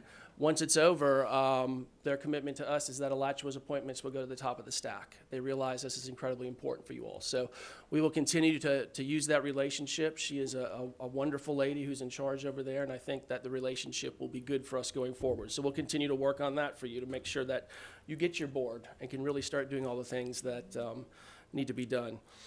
We also, being at the state of Florida, we've got access to obviously the state agencies and those sorts of things. For example, going to meet with Secretary Popple here in the next few weeks to talk about the Family First legislation. Everybody wants to know about Family First, but we have those relationships, and obviously you have your local leadership who are experts, but we also have the ability to work on your behalf with agency heads in Tallahassee. And then the other thing that we're doing, this is very exciting, just kind of a one-off. Colorado just actually passed legislation around the only other state in the union. Florida was the first. Colorado, this last legislative session, has passed the ability to leverage property taxes for the creation of children's services councils. So we work with other states. We work with other communities. I keep telling my friends in Leon who are working on developing their children's services council that Alachua is the model you need to follow. You got to move slow, but you got to move with directness, and you got to move with a purpose. So you all may be the recipients of requests a year from now from Leon County. So we'll look forward to hundreds of pages of paper from you as well. Happy to provide. Let me see, do I? So we just provided an example of our capital connection. This is just a way, Allie, to her credit, will go through at the beginning of the session, and if she finds a bill that has the word child in it, she catalogs it and then tries to track it.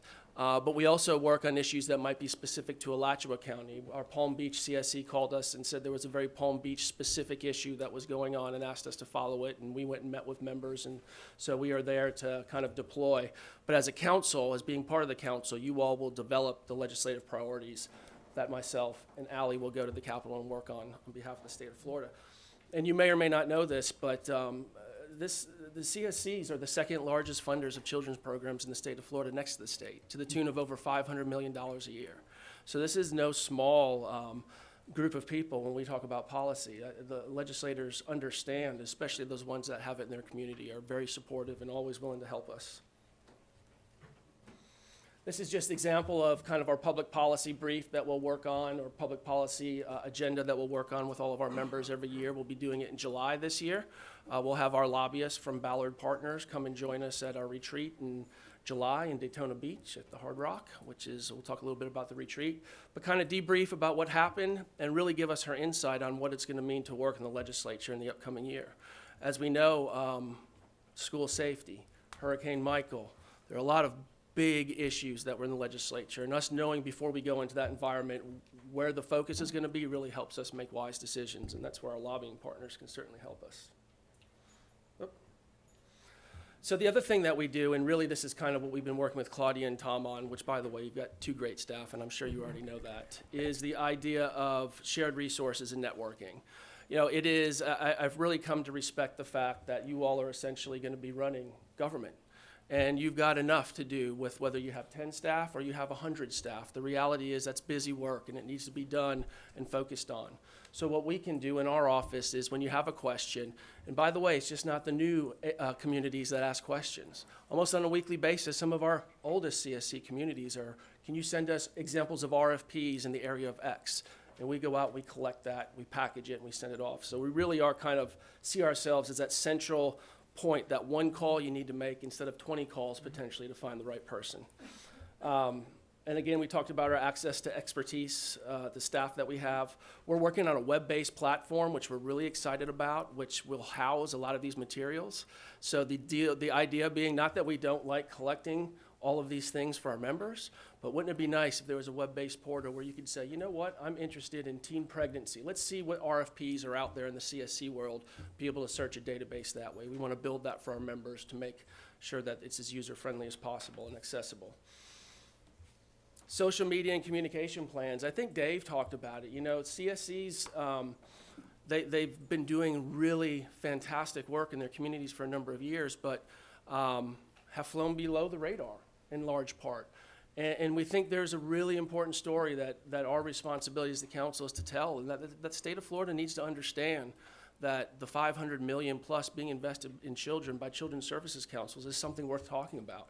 We don't have to be the best kept secret. I don't subscribe to that. So one of the things that we are also working on is a new social media and outreach campaign to the rest of the state, because while CSCs may not work in every community, there's a lot of communities out there that it will work in, and we want to make sure that everyone out there knows what you all are doing.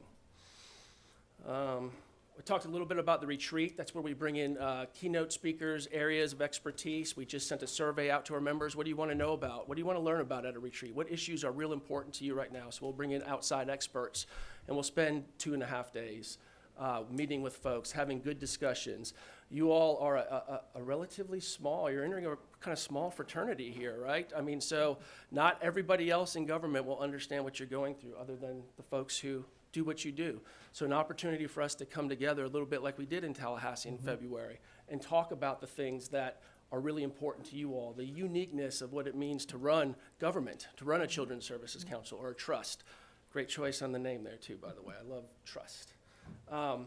And then, of course, we always are looking for ability or opportunities to bring in industry experts and other speakers to really benefit you all. That can be, we do a regional meeting where we try to bring together maybe some of the smaller size CSCs. That's something that we plan to do, and talk about what it's like to have 11 staff in each of your offices versus, you know, Miami and Palm Beach, who have they're fortunate to be able to have 60 or 70 people, but it's all relative, right? I mean, those 60, 70 people are working extremely hard, just like 11 people are, but there are differences there. Right. So we want to be kind of the avenue in which we can convene like-size CSCs and have really specific conversations about what's important to smaller communities versus large communities. Just example, we also house, we talked about grants. Someone asked about grants earlier. The Florida Children's Council currently has grants from the Mott Foundation for the Florida After School Network that's housed within our office. The Helios Foundation, which is the Florida Grade Level Reading, is housed within our office. We have grants from Kellogg and the Kresge Foundations looking at 2-generational poverty and trying to soften the fiscal cliff associated with a lot of the subsidy programs that families are working in. So we've got some research going on in that area. So we definitely go out and we try to find grants so that we can also do some research on the side that's valuable to our membership. Our goals, I've kind of hit on them, but directly make the lives of children, make a difference in the lives of children by strengthening and expanding the work and the mission of CSCs, advance a prevention and early intervention public policy agenda at the state level, and create additional partnership opportunities that strengthen the work of the council. And I won't read these word for word, but when you look at kind of the 3 goals that we put in this packet for you all, strengthen and expand the work of CSCs, advance statewide public policy agenda, and create additional partnerships to strengthen the work. Those 3 really are at the core of how we define ourselves. It is to be a resource first and foremost to our members, and anything that we can do is what we're committed to doing. But at the same time, because I walk 2 blocks to the Capitol, I can walk 2 blocks to work, to meet with policy members, and you know, if you're familiar with that process, you can't go once every 2 years, right? I mean, it is a constant, and it's not necessarily the members, right? It's the staff who are in Tallahassee every day of the year that you develop the relationships with. So it gives us an opportunity to really talk about policy. And I really like that aspect of the work, is doing what's right for children because it's right. Not because any one of our organizations stands to get an extra dime. It's what's right. So that's very exciting. And then the partnerships, whether it be with state agencies, other nonprofits, other associations, finding those folks like they do locally to take the combined effort and really focus in and bring more people to the table when we're working with policymakers. That was the quick version. It's been a joy, and I mean that sincerely, working with you all. You're asking the right questions from what I can say. You're requesting the right information. I have no doubt it feels overwhelming. I've never been in your seat. I can't pretend that I have ever been in your seat. But do know that that's what our association does. whether it's the buildup and getting you to the point to where you're ready to write those RFPs, or it's 15 years from now when it's time to write different RFPs. Our association, that's what we want to do. We want to be a support for you. And with that, I'm happy to answer any questions you may have. Okay, thank you. Any questions? Very helpful. Questions?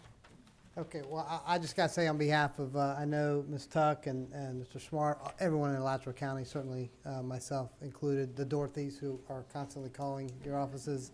The Dorothys are responsible for the name, the trust part of the trust part of the name, in talking to our community, because that's really what the whole ballot was about. Allie, to both you and Matt, thank you so much for all you do and will continue to do. We look forward to being a member. Thank you. Okay, let's move on to the next one. Members, the next item is information received from other Children's Services Councils. Mr. Smart? Mr. Chair, in addition to the information that you have from St. Lucie and Martin County, you've got other information in your packets, including information from Manatee County, from Miami-Dade, and from Palm Beach. Valuable information, we think, on organizations set up, use of consultants, et cetera. And so hopefully that'll be very helpful as you move forward. Any questions, members? Okay, let's move on to number 7, list of data sources.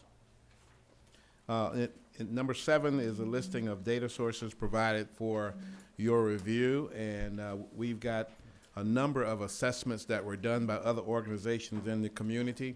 We received approximately 17 responses from different organizations, and we think that a lot of these will, some of these may be valuable, may be helpful in your looking at the issue of needs assessment. Again, we think that the gap analysis that was commissioned by the Children's Services Advisory Board has been deemed adequate to meet the standard that is imposed by the statute. But we may want to do more targeted needs assessment, and some of those responses are targeted to different areas of children's needs. And so we just want to make sure that the board is informed of those assessments. Okay, members, any questions about those pages? I saw kind of a summary, haven't gotten into the details yet. Any questions?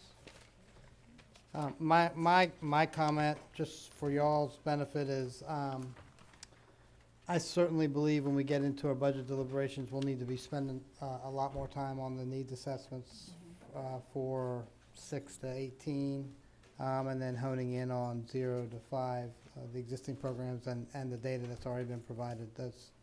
I don't know if we need another to expand on that, but we'll see what the full board says when and if it gets appointed, or when we get into having to make those discussions. Okay, Mr. Smart, let's move to item 8, initial budget and budget workshop. Mr. Chair, we talked earlier about having a draft interlocal agreement for the board to consider at the next meeting, but also we'd like to have we're looking at having a work session, if you will, a workshop on budget. It's going to be very important that the board is able to put together a budget and have it presented to the Board of County Commissioners by July 1. That requirement is part of the statute as well as part of the ordinance. We've been looking at a couple of dates. Mr. Tonkovich has been doing a survey of the members, and so we've had some. All of you are very busy, obviously, in your other positions, other responsibilities, and so we wanted to see if there's a time that we can do a budget workshop or extend the meeting to allow for more in-depth discussion on budget. And Mr. Tommy Crosby is available and will be available along with Todd Hutchison, our Chief Financial Officer, to help lead that discussion. Okay, and so also it looks like in your staff recommendation, you've got additionally staff recommended that the trust invite the participation of the 15 gubernatorial nominees in the workshop. Yes, absolutely. So walk me through how you envision that working, and then we'll see what the will of this board is. And maybe I'll let Mr. Crosby come up too, but I envision that we could present a draft budget for the consideration of the board, so you can look through that budget and see if it addresses the needs and priorities that you feel are important in year one. Basically, we're talking about fiscal year 2020, fiscal year running from October 1st of this year to September of next year. And so what are the priorities? Are we going to be meeting those priorities in that budget?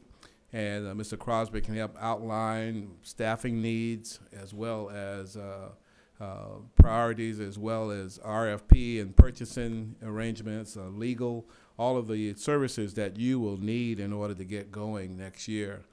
And then you could have a question and answer session and just roundtable discussion, including the 15 candidates, nominees from the governor. Yeah, so when I think of workshop, I think of brainstorming session. I think of no action. I think of getting ideas out on the table, having just kind of a free flow of ideas as opposed to like, and then from there, taking that feedback back to this board at a later date and giving specific policy direction about developing the budget. That's what I think about from a workshop perspective. Tommy, what are you thinking? And then let's hear from the members with regards to their thoughts. So we're here, obviously, to support, which there's a lot of foundation building that you need to work on. Unfortunately, May 20th, I'm not available. I'll be out of the state May 20th at that particular meeting, but I have plenty of staff available to assist with that type of activity. I would encourage that. I think when we originally set out the calendar, we talked about at the last meeting, the 2 meetings in June were sufficient to formalize the budget, if you will. So if the board needs time to do some brainstorming and to talk about priorities and from a budget prep standpoint, it's more of a technical document. Again, I would anticipate most of those dollars going into operating expenses for contracted services. The determination of whether those are going to go towards 0 through 5, through medical, through home care, whatever, all of that does not have to be determined by July 1st. That's not a requirement to get a budget passed. The budget's going to be very much more technical. It'll all be basically what people are you going to have, what are you going to contract for administrative services, what are you going to keep in your reserves and your fund balance, very numbers-oriented, account-oriented detail. The actual bulk of your money, $5.5 million or so, what millage levy you're going to set, obviously that is a key component. But that bulk of those dollars can be set aside in contracted services or other services. And then when the full board has been seated, then you can go through and decide what age groups are we targeting, what types of programs are we targeting, how are we going to go about identifying who was going to provide those services to us, are we going to do an RFP? All that can be determined later. That doesn't have to be done to generate that budget document that goes to the board. Okay. The main thing is setting the funding level of what you want to have in year one and some outside parameters. So what we can do is send you probably some basic financial policies, which would be good for you to look at and to adopt, like setting some reserve limits, setting some ideas of how you want to structure that stability of the funding and where it's going to go. And then we can build the budget in June fairly easily from a legal standpoint, if you will, that would pass. I would advise taking your time, making sure the programs are what the 10-member board want to do, and that's going to take some time. That can't be done in one brainstorming session. So it's good to get started with that, to talk that out, but I'm scared you're going to spin your wheels a little bit till the other 5 are seated and you start talking about, now what is our objective and what are we trying to accomplish? So from a technical budgetary standpoint, it's much less than what the true budget is and the programs that you're going to run. Okay. So I think it's more about how you're going to deliver administrative services and some of the outlying guidelines of the budget. Which some of those decisions we've kind of already given Right. some direction on. Judge Bullard. So July 1 is the date for the tentative budget, and then the final budget is due when? So you have to deliver your budget before July 1 to the board. Right. And the millage levy you're going to set, we'll adopt resolutions at your last meeting in June, actually is when we'll adopt it, so that we can send that to the property appraisers, Right. that you can add it to the trim bill. You'll go through the summer, and then we've set the dates in September. I think the 9th, I can't remember off the top of my head, but the 2 meetings in September is when you would finalize and actually adopt the final budget. Again, they would still be at a very broad operating expenditure level, contract expenditure level. You don't have to have the programs in your budget per se. It doesn't have to be program by program. Eventually, next year, you're going to have that out there. You can do budget amendments during the year. So if you get during the year and you want to change it to a grants type program, a grant award program to some things, if you want to You need some procurement policies to go to, you mentioned before. Are we gonna compete these through an RFP process? Are we gonna identify programs where we know the single provider is out there and we wanna negotiate directly with another government, be UF or somebody like that? So there may be varied ways to get the services you want, and that can be done throughout the year in the budgets that you're creating now without a lot of pain. So I don't want you to get dug deep into the program level stuff. So is there a desire for us to expand any of our meeting dates to have like a workshop format? Or is it the will of this board to just keep our dates and times as we schedule? Commissioner? I'm in favor of the workshop format of their coming, since I'm new to this. Okay. And I have ideas. I'm not sure about the rest of you all, how you would come, but so that we don't get jammed up, I'm afraid if we do May 20th only, that we may not have enough time to share ideas and do what we'd like to, do what needs to be done. But I'll go with the will of the board and come prepared to work. I mean, I have my ideas, but I'm not sure what's gonna come out, and to be vague as Mr. Crosby said. Okay. I had a discussion, I guess the other reason I brought up this workshop idea is I had a discussion with Pat Gleason at the state with regards to the sunshine laws. And she actually recommended that since we can't have interaction with our potential appointees, that in order to get the input from the potential appointees until they are ultimately appointed, that having a workshop where they can speak, a noticed workshop where they can speak freely about what their priorities are and how they are viewing the current programs and potential programs, and the administrator, that might be a forum where we could have some interaction back and forth other than, at the dais in a more free-flowing format. So I'm in favor of a workshop if we can find a time that works for everyone, or extending the meeting times of what we already have scheduled. I know our staff has reached out, and the 13th and the 20th seem to be dates that have conflicts. But first, before we decide to find a date, let's see if the majority of the board wants to have a workshop. Haven't heard from, you do? Okay. Karen, you do? Okay, so I guess what we should do is move that staff try to find a date that works. Or Claudia, do you have another suggestion? You said the 13th and the 20th have issues with our existing board. That's correct. Are there other potential dates that we could look at? It seemed like the difficulty was particularly while school is in session, with a lot of school activities for particularly the superintendent, extending the meeting or going beyond.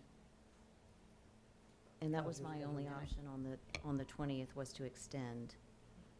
So if we had a workshop on the 20th, we start at 4 and we did it over at the health department, and we said like 4 to 8, would that be something that is acceptable to this board? On the 20th, yeah, I don't have anything else. Yeah. Superintendent Clark, are you, go ahead. Yeah, you're on. Potentially have to leave slightly early to get to a school, but we can make that work. 7, you could be till 7-ish? Yes. Does that work for you, Judge? So without objection, would it be okay if we ask staff to go ahead and schedule at the health department our next meeting in a workshop format? And we'll inform the appointees, and if they could make it, that would be great. If they can't, then maybe they could send their notes through staff, and at least we can have some dialogue back and forth. And I think that would be really, for my benefit, certainly very, very helpful. And I think from there, then we can start to develop, I think, a preliminary budget. So I would ask that maybe think about and kind of talk about how you're going to develop that workshop in terms of, there's really, again, 2 components. And one that's probably going to take a lot of time, a lot of discussion, and direction is going to be the program side. Right. That's the bulk of your funds. So we're going to have a lot of input from the people that are interested in the program. That's why they're all here, is about the programs and what we're going to be doing, not necessarily the administrative monotonous stuff that we do in our budget cycle and the things that those guidelines, if you will. I think that's a much smaller component of it and can be handled a lot less time. Some basic decisions about, again, funding level, about reserves, about policies and those kind of things, and how you're going to do the administration. Are you going to contract, do the interlocal agreement? Some of those kind of structural things need to be decided separately from programs. And I agree. Programs could last a long time. Discussions would be a lot larger discussion. Yeah, so we've got some lights. Is that an old light, Superintendent Clark? Yes, I'm sorry. Okay, Mr. Smart? Mr. Chair, we're just going to note that certainly we'll be, staff will get together with Mr. Crosby before the 20th to make sure that we identify those issues that we want to address during the budget workshop, and then we get that information out to the board, including the 15 nominees, so you can review that prior to. So we want to make sure that we're focused on that workshop and be as productive as possible. Yeah, so you have already given us kind of that template of if we Yes. hired a director and a financial person. And so I think we have kind of a template already. The big part of that, though, is the programming. Right. And so I think the free flow of ideas with regards to our existing programs and future programs, if we want to continue them, which we may or may not, with our potential appointees, and then that's the expense side, but then the top side is the revenue side. Do we want to start out with just funding programs, or do we want to start our millage out at a higher rate? Because you use the full half mil. Yes. This board may want to do that and develop reserves, or it may not. It may want to do the opposite approach, kind of like Martin County did. And I think that policy discussion amongst all of us will be important for us to have a free flow of ideas back and forth so that you can then go from there. Sounds good. Does that make sense? Any other discussions about that? Does that make sense? Let me open this up. Any discussions from the public about that? All right, you have, without objection, some direction. Let's move to number 9, which is our trust member administrative and public communications. Mr. Smart? Mr. Chair, we've been looking at the issue of how those citizens, how those the nominees, governor's nominees, how do people communicate with the board members. And since you are in the sunshine, and as our legal staff has advised you and advised us and advised staff, we want to make sure that we're in compliance. I'm gonna let Claudia talk about, we've looked at a couple of options, and we also have IT here in case you have any questions, IT, on how we would set up an email system so that there can be that direct communication with the members of the board and still be in compliance with the sunshine requirements. So we'll start with Claudia, and then we may have IT come up particularly if there's any questions from the board. Thank you.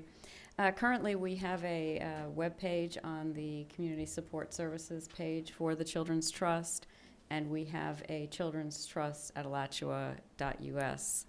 And we've had requests from the public to have direct access to you, because currently the Children's Trust, any emails go to that. Tom then forwards that to all of you. So we've had, again, requests for individual communication.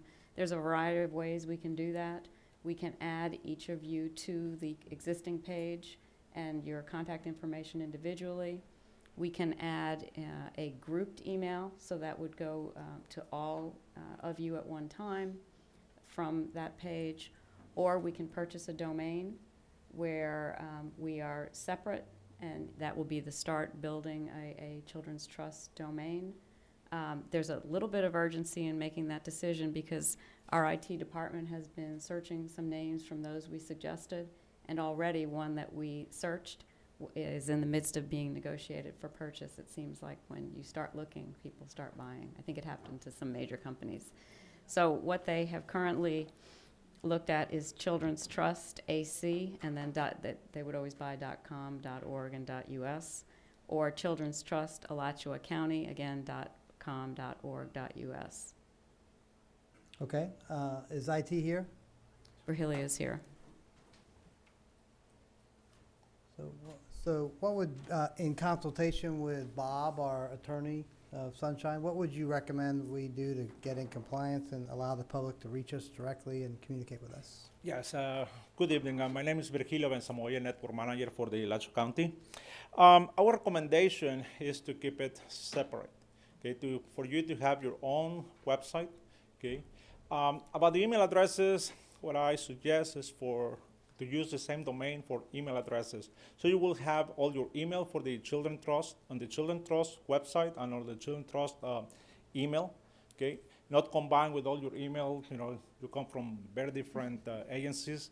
So my suggestion is to keep it separate. It will be transparent, subject to all the public records request regulations that we have. And in this case, at least initially, it can be managed by the county IT department, unless you decide something different. And that's my recommendation. Okay. So so I guess I'm looking for a motion if the board agrees that move that staff develop a separate website that allows for public records compliance with trust board emails, or something like that. Can we give you a little bit of information, just because you guys can have our website? Okay, yeah, 1 second. I don't think we want it, but we may want it, but, so we have a compliance thing and then we have a communication thing. And so I think what we're trying to figure out is how we can get in compliance, and at the same time, we may also want to merge in the previous website. So we're not determining a name, we just want staff to bring us back recommendations on getting us in compliance, and then we can work with whoever we need to work with to bring back the specifics. That sounds good. So I've got a motion and a second. So now let's hear from the public with regards to your thoughts on what we could do or utilize from what is already out there. So I was the chair of the campaign, Dorothy Benson, for the Campaign for Children's Trust. Our domain name is actually childrenstrust.alachuacounty.org. Happy to hand it over to you. You can take the whole thing down, create whatever it is you need if you'd like to use the domain. Just wanted to let you know that. Thank you. Okay, that's very nice. Thank you. Dorothy T. No, that was it. Oh, that was it. Okay. I just wanted you to know that we have a Children's Trust website that you can have. We're happy to give it to you. All right, so I think the recommendation is to work for staff to bring back some recommendations to this board with regards to what we can use, what's out there. If we can utilize what's already there, that's great. Something simple that allows for us to have our own separate emails at the county commission. If someone wants to send somebody to all the emails, they just do BOCC at the extension, and I'm sure you have similar type things. But then county staff will have all those records for public records requests and so on and so forth until the trust has our own IT. All right, so we've got a motion and a second. Is there any further discussion? Anyone else from the public? All those in favor say aye. Aye. All those opposed, that motion carries. Okay, next item is call for public input. This will be an opportunity now for anyone from the public to bring forward thoughts, comments, or issues before this board that's not on the agenda. You don't have to come all at once, but we would love to hear from you if you have thoughts. We don't meet enough, I know. I just want to read you a few notes that I made while you all were having your meeting. Thank you. I just wanted to tell y'all to be bold, to be creative, and to be innovative, to take as much community input as you can, and to please go out and seek it. To respect the taxpayers, absolutely, but also respect the voters that approved a $500,000 and want you all to go and fix our county's really large issues and our disparities. I'm speaking as an advocate and one of the people who campaigned for this. And I would like to see you take all the money so that you have maximum flexibility in terms of adding programs and funding your reserves, and so that you can, the money will be there when you have consensus. You can fund programs for the older kids, and to create the innovative system of care that can change the trajectory of our community's children. And that's it. Thank you, Dorothy. Anyone else? Dorothy T. One thing that I think you guys might want to keep in your big picture mind as you're going towards this budget workshop, I think obviously the first and most important thing you guys have got to do are the nuts and bolts, the executive director, the financial people, the whatever. But also keep in mind that if you are going to choose to fund the existing programs, that the county's fiscal year ends, in September, so that 30th. those programs fall off a cliff at the end of that funding cycle if they're not already funded. So although there's not a statutory requirement to fund them urgently or in a particular time frame, keep in mind that they stop when the money runs out. So that may be something you want to put on the second priority of discussions that you start having when you have your budget discussions after the nuts and bolts stuff, before you get into the bigger, giant, what are all of our various funding priorities and whatever, just because you hate to see that $1 million that we've spent on building these programs up just go to waste because they have to stop, and then the programs start all, particularly like the nurse home visiting. It's not like there's a secondary funding source for something like that. So if the funding goes away, then that program stops, and all of this consensus and collaboration that they've built in disappears, and it would have been kind of a waste of money that we put into it. So I do Thank have a question. Ms. Thomas, have you all been in discussion with the county concerning continued funding? no, I think it was 100% the intention of the county that once the Children's Trust was created, that would supplant any of that funding and that board would go away. You all, the county, though, is on the same timeline as we are in terms of funding? Yeah. Okay. Yeah, and I would agree with Ms. Thomas's statement. The county was very clear that by October 1st, they were not going to continue that, but if this board wanted to, they would. But Yeah, you all have and- not submitted your budget yet, No. the county? No. Okay. No, No, but, and no. I think that, that's the way the contracts were written, so that one could parlay right into the next if that's what you guys choose to do. So I think it will be an easy, should you guys decide to continue those, it'll be an easy, there won't be a lot of paperwork or things that have to be done. You've just got to decide if that's what you want to do or not. Thank you. I know they're watching. They are, they're watching. They're watching what this board says. Okay. Just a quick hello. I'm the co-president for the Pride Center of Community. I'm sorry, I'm nervous. The Pride Center of North Central Florida. Thank you for being here. Don't Absolutely. be nervous. You I take just- your time. This was an amazing meeting. I learned a lot. I love that there's so many people here supporting this, and we are actually actively looking for funding for programming for LGBTQ youth. So there's not a whole lot of stuff out there, and I just wanted to let you know that we are definitely here. We're growing. Our Pride Center is actually getting a lot more vibrant. We have a great board we're trying to build ourselves. And I just wanted to say that I'm here. We're paying attention. We're a part of this community. We love this community, and anything that we can do to be part of this and to help out or support in any way as well. I just wanted to let you know that we were here. Thank you. Thank you. What's your name? I'm sorry. Oh, I'm sorry, Minette Chesarak. I'm the Okay. co-president. That's Chazrak. Thank you. And May 20th, please come. I already have it on my calendar. Okay, wonderful. Thank you. Next speaker, please. Anyone else? Okay, let's move to Children's Trust Advisory Council Gubernatorial Nominee General Comments. This is a time for you all, if you want to add anything. We can't talk outside of this, so, okay. Is there any comments you want to give us? Appreciate you all being here. Amazed, actually, at the constant attendance. Thank you. Shows you how great Alachua County truly is. All right, general board comments. Got anything, Joe?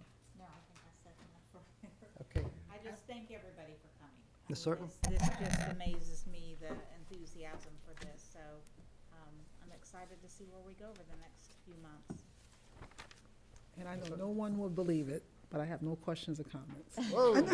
Oh. Thank Well, you all. no, Thank you all for coming. Honestly, no, but and thank you the gentleman that came and did the presentations for us and sharing the information. It was a lot of information to read, and the questions that I had actually were answered in a lot of the paperwork the documents that were shared, and then in your presentation. So thank you all for driving up. I know how that is for one day, and thank you all for the other prospective appointees for asking questions, because a lot of the other questions that I did have were in there. So I appreciate you all contributing, and I am impressed as well with the input. Okay, Judge Bullard. I'm just looking for some guidance. So for individuals or agencies who have questions about funding because they know the money's going to be there at some point, how should we respond to that when they say, I'm looking for money for this program, for that program? What process do we say we have in place? What guidance do we give them in light of the fact that we're discussing funding, and there are 3 other programs that have already presented to the trust Ms. and Todd? made that request? You have a suggestion? I had a similar call today from someone with Planned Parenthood that was saying, how do I get on your agenda? And I said, we're actually, great question. We're having a meeting today. I think that's part of your needs assessment gathering as they identify what services they provide, what gaps they see. I think that's going to be an important part of gathering the full needs assessment information. And so just for clarification, at this point, our needs assessment addresses 0 to 5, and that was 2016. And I think Mr. Logan addressed that at the last meeting, that maybe we would need to make some changes to that. But at this point, we do not have a needs assessment for 5 to 18, correct? No, Ms. Tuck? You do have the gaps analysis that was developed by the Children's Services Advisory Board, and we did share that with the Florida Children's Council. They did feel that that was a preliminary needs assessment that you could make some initial decisions from if you chose to, and then go from there to maybe identify some key areas you see in the gaps analysis to do a more in-depth needs assessment. Mr. Smart, did you have something to add? Mr. Chair, just want to add that I agree with what Ms. Tuck has said. I think additionally, as you go through the budget workshop, the answer will become clearer as you decide what programs you want to be looking at doing in fiscal year 20.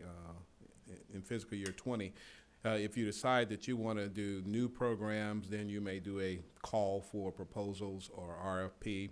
Or if you decide you want to just start with the existing programs that were developed through the Children's Service Advisory Board, that kind of a decision will drive what kind of a process you'll have for asking for and requesting proposals for different programs. I think right now is the best advice is for organizations that are looking is for them to come, as I'm sure a bunch of them already are coming and listening and watching, and then at the appropriate time, this board can decide how you want to request those proposals. Right now, they should just be watching and developing and getting ready to go. Good. Okay, do you have anything, Karen? I'll just echo the sentiments of my colleagues. Thank you all so much for coming. It was really, really great information. And there's a lot of it. I mean, we're used to big board packets, some of us. And, but it was some really great information. And again, thank you for some of the great questions, because I had some notes for questions and they were asked by other people. So, or it was clarified within the information, which is always nice when you're assuming what our questions will be already, and gave us a lot of great information. So thank you again. Yeah, and I'll just conclude by saying, Sean and David, Matt, Allie, thanks for being here.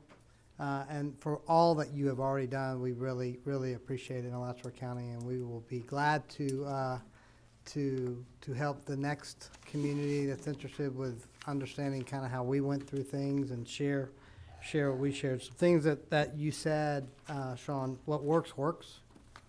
I think that's kind of resonating in my mind. Do what's right for children because it's right. And I intend, when we get into the budget, I intend to try to be bold, like some of the folks have said. I think there's so much that we don't know, but I want us to be ready. And this community says so many of the right things, but ultimately we have to fund what our priorities are. And so fund our priorities. And so those are my thoughts. Again, I appreciate everybody being here, participating, and I look forward to the workshop over at the Health Center at our next meeting on May 20th. And with that, we're adjourned.